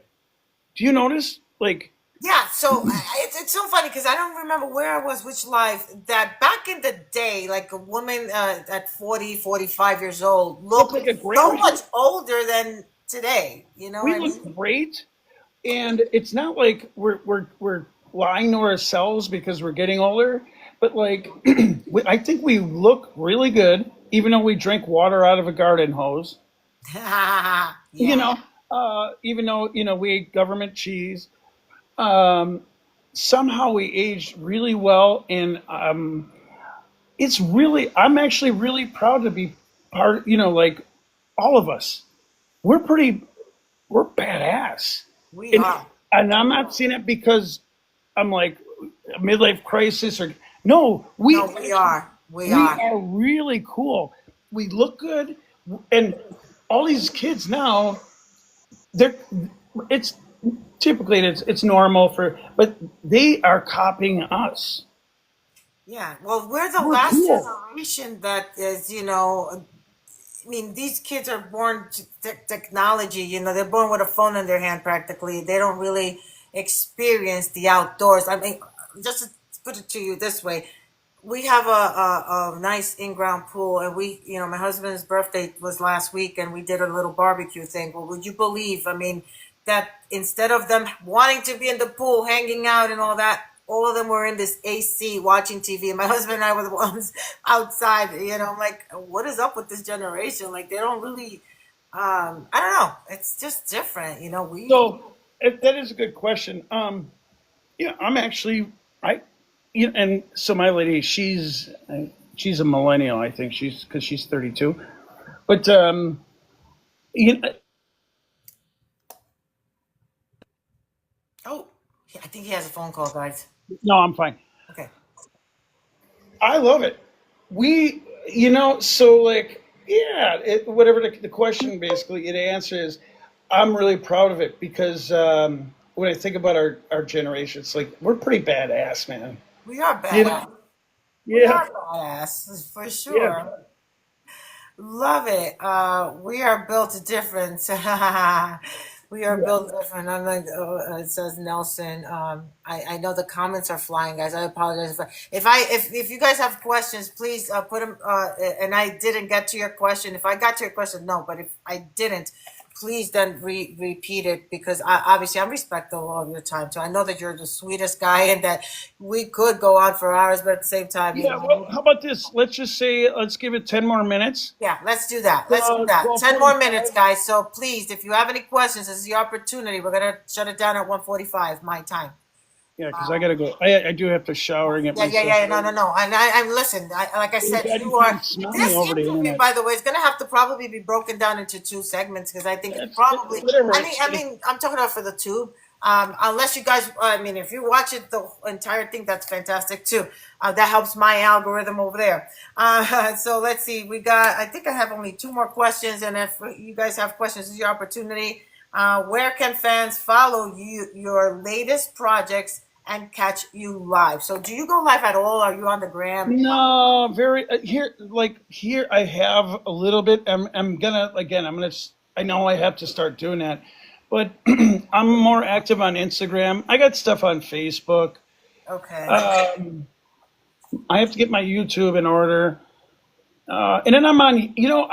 I'll post on TikTok, but I use TikTok more for the scrolling and Okay. But yeah, Instagram. So Instagram is the prominent app that you use. All right. So guys, remember Instagram if you want to definitely. I mean, follow him everywhere, but obviously that's where you post the most. Then, right, on Instagram. Yeah. All Yeah. right. Let's see if anybody's. Let's see. Who does he consider the best drummer? Okay. So who hype recovery? Who does he consider the best drummer out right now? You know. I don't I don't know some of their names, because again, I don't really watch all these drummers, where they're constantly posting how they can all their licks. Yeah. I don't know. That's a great question. Uh, I mean, even Travis Barker from Blink 182. I mean, technically, he's not new, or I guess I don't know. He's great. There's this one guy, and I don't know his name. He takes all these songs, like hip hop songs, and he's able to use an acoustic kit and do all the sounds. Like I don't know, but I'm at a loss on that one. I'm sorry. No, no, that you're good. Rush After Dark trying to be funny. He goes, "It's not 5 o'clock yet." You guys are mean. There is a female drummer on Twitch from Spain that is insanely good. Yeah. Well, and I'll tell you something on that topic. When I was teaching, Yeah, I had a lot of female students, and what they're all very good, not just because I was teaching them, but that was the thing I always would tell the female students, is, hey, like, this is a tough, this is a kind of a tough business for females. I said, but just remember, just because you're a female, that doesn't mean that you don't play as well as the guys. I always stress that, and I always try to push that. I Uh, love that. I really love that. yeah, well, no, but really, because you're gonna have. I told him, I said, you're gonna have a bunch of dudes that are gonna come up to you, and they're gonna be asses to you. They're not all of them, but you will have it. So don't listen to them. I guess Don't. that happens in every career because I just had a couple Sure. of days I went live saying, and I come from a corporate world, so I used to work in finance, and one of the accomplishments I had was I passed the Series 7 and I was a financial advisor. But to your point, the men in the office, would mock me and say, good luck trying to sell that deal, because you're a woman, you know. And they could be kind of half right in a sense that if you're selling it to a guy that thinks like that, Right, then yeah, it might be challenging. right, Most men, even I noticed it like with a lot of those kind of men, if they are not confronted, but if they're dealing with a woman that's intelligent and has got good conviction, they usually knock that behavior off. See, I mean, obviously, I have mom and dad. Well, they're dead, but and then my sister. So I was raised by a strong woman, and my sister, who is 10 years older than me, is a strong woman.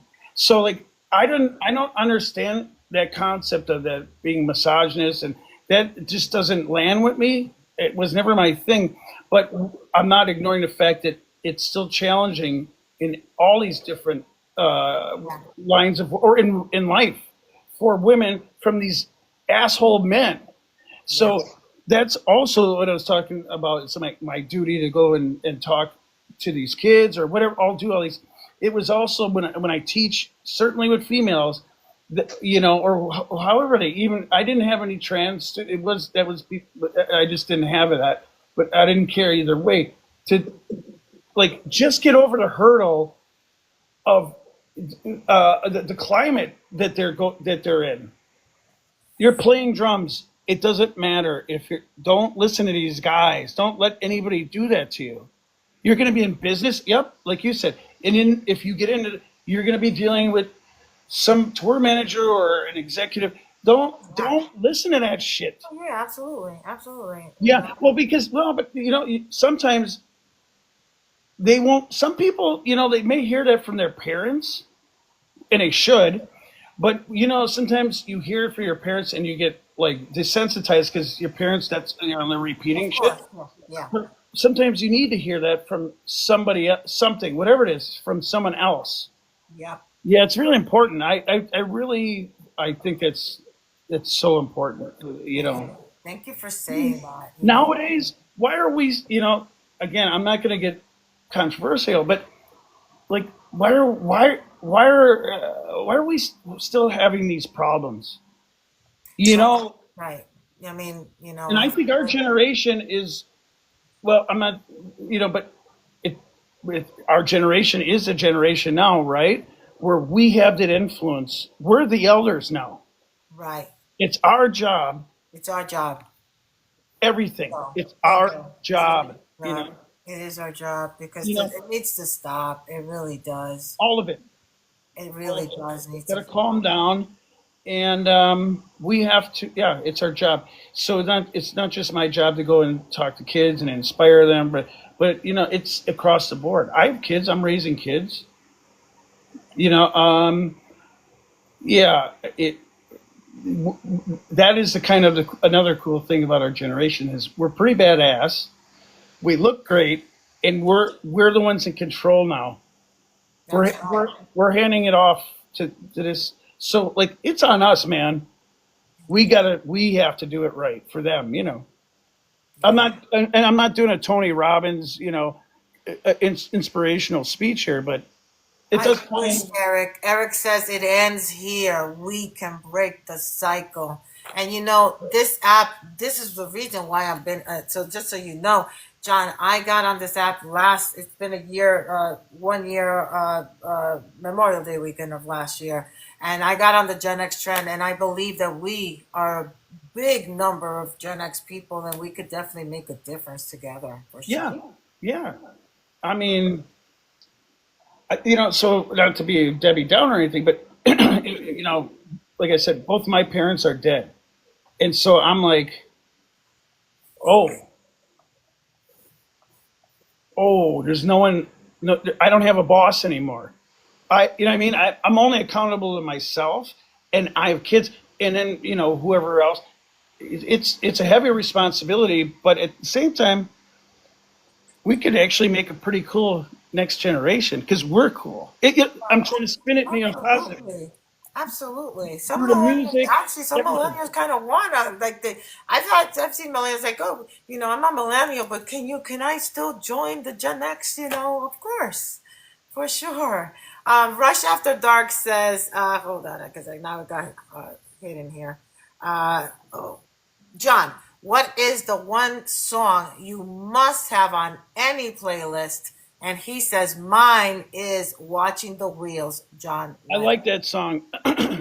Well, you guys are gonna laugh. I have to have uh, "Guilty" by Barbara Streisand. Really? I love that album. Yeah, Wow. I yeah. would "Guilty." What kind never of fools? guess that one. Yeah, I mean, I've got a million, but that was the first one that came to my head. Yeah. Wow, interesting. I'm writing this down. Yeah, no, you should. John, do you know what 8 is for? I forgot. And then, oh my God, now they're coming really fast. So, guys, I mean, we are at the mark, John. Yeah, So, let's do one more, and then okay, I need to get in the okay, shower. okay. All right. So one more, and then let me see. I think this generation. Okay, so that's a comment. Let's see. The last question here. Who's gonna say the last question? The last question is that we're gonna ask John. Make it impactful, guys. It's the last question here. The last person. The last question I see come through. So let's see. Let's see what you got. Let's see what you got, guys. This is it. The last thing I see on my end says right answer. Unless nobody, are you guys done with questions? Thank you for being I think we awesome. tired all them out. Favorite 80s rock band. So I guess that we could take that one. 1980 something Ed. He also works in partnership with Eric from Yeah, yeah, yeah, yeah. I know who he so is. he's asking favorite 80s rock band. Inquiring minds want to know. That's a great question, Ed.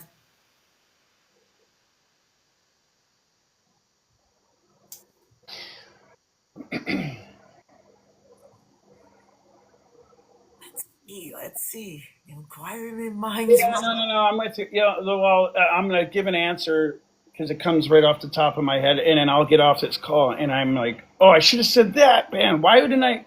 I would. So, and I'm just gonna go with the first thing: the Cars. Did you hear, everyone? The Cars. Yeah. Yeah, okay. Just so you guys know. Save Rush, says Rush After I, Dark. I know. I love Rush. I saw them live. Yeah, I know. I like them. Yeah. Well, with that said, John, I can't. I mean, I thank you so Of much. course, Liz. I Definitely was. want to keep in touch with you. I, Of course. please let me know when you go live. Yes. Definitely want to go see you guys. I will let Yes. you know Keep what me works posted. for Yeah. me. And thank you, everyone here. 60 amazing people that remained till the end. May God bless you guys. And this I'll put on again. This is a very long one, so there's going to probably be a couple Just weeks. keep me posted and send me links. You got it. All right. All Have a right. Have a wonderful good rest of day. your day. Bye, Take care. everyone. I love you guys. I don't know. Hi. Well, How's it? hello. Good morning. Good morning. So first, let me preface by saying that I'm nervous. I haven't slept right. Just a little nervous, you know. No, slow down. Slow down. Slow down. Why are you nervous? Because it's early in the morning? Because I'm going to interview you. Oh, get out of here. Hey, listen, where are you based? Because I was just telling my lady, your accent, we're in New York. You're in New York. Where are you? I was born and raised in New York City, but I live in Where? Connecticut, Lower East Side in Manhattan. Oh, excuse me. Yeah. You mean when New York used to be New York? When New York used to be New York, yeah, back in the 70s, 80s, you know, That's I grew great. up Yeah. there. Then I moved here in the early 2000s, you know. I'm sorry, I'm not trying to interview you. Yeah, so we have a place in Harlem, but I'm here in Milwaukee as well. Oh, you do? Yeah, Oh, 130. that's good to know. Yeah, 135th in Saint Nick. Oh, that's nice to know because I just continue. So we moved here to Connecticut, but my whole family is down still in New York City, or most of it is. So I still travel to New York all the time. My mom lives in Soho, so I do go down there, and I have a sister that lives in Queens, so I do have family scattered all over. But anyway, enough of me. I Okay. just want to. The first thing I want to ask you is, I should have asked you before I went live, and you don't feel you I could say don't no. care. Hey, you go. It was really. I appreciate you asking me. Like, hey, here's the questions. Can I ask this, and that? That's really cool of you.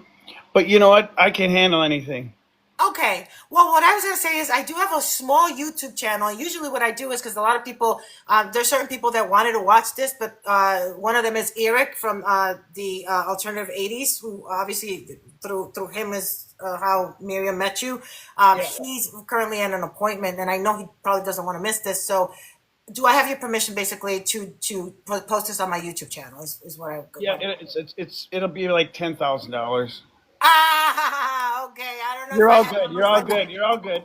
All right, so let's get started. So my intro to you, and I'll preface by saying that I am learning my alternative music. That is not the music I used to listen to. So I've been listening to Violent Femmes, trust me, for the past 48 hours. So everyone here, I have 11 amazing people. Please share it out.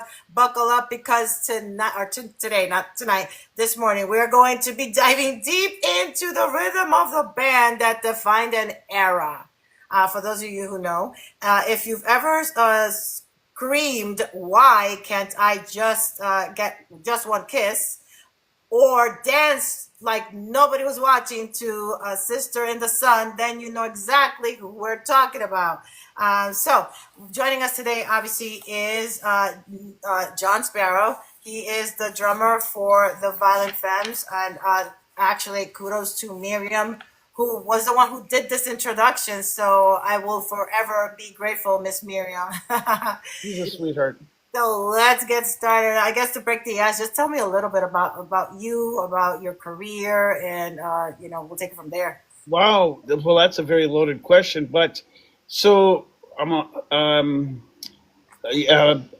grew up on the south side of Milwaukee. I'm a Polish kid, 49 years old, working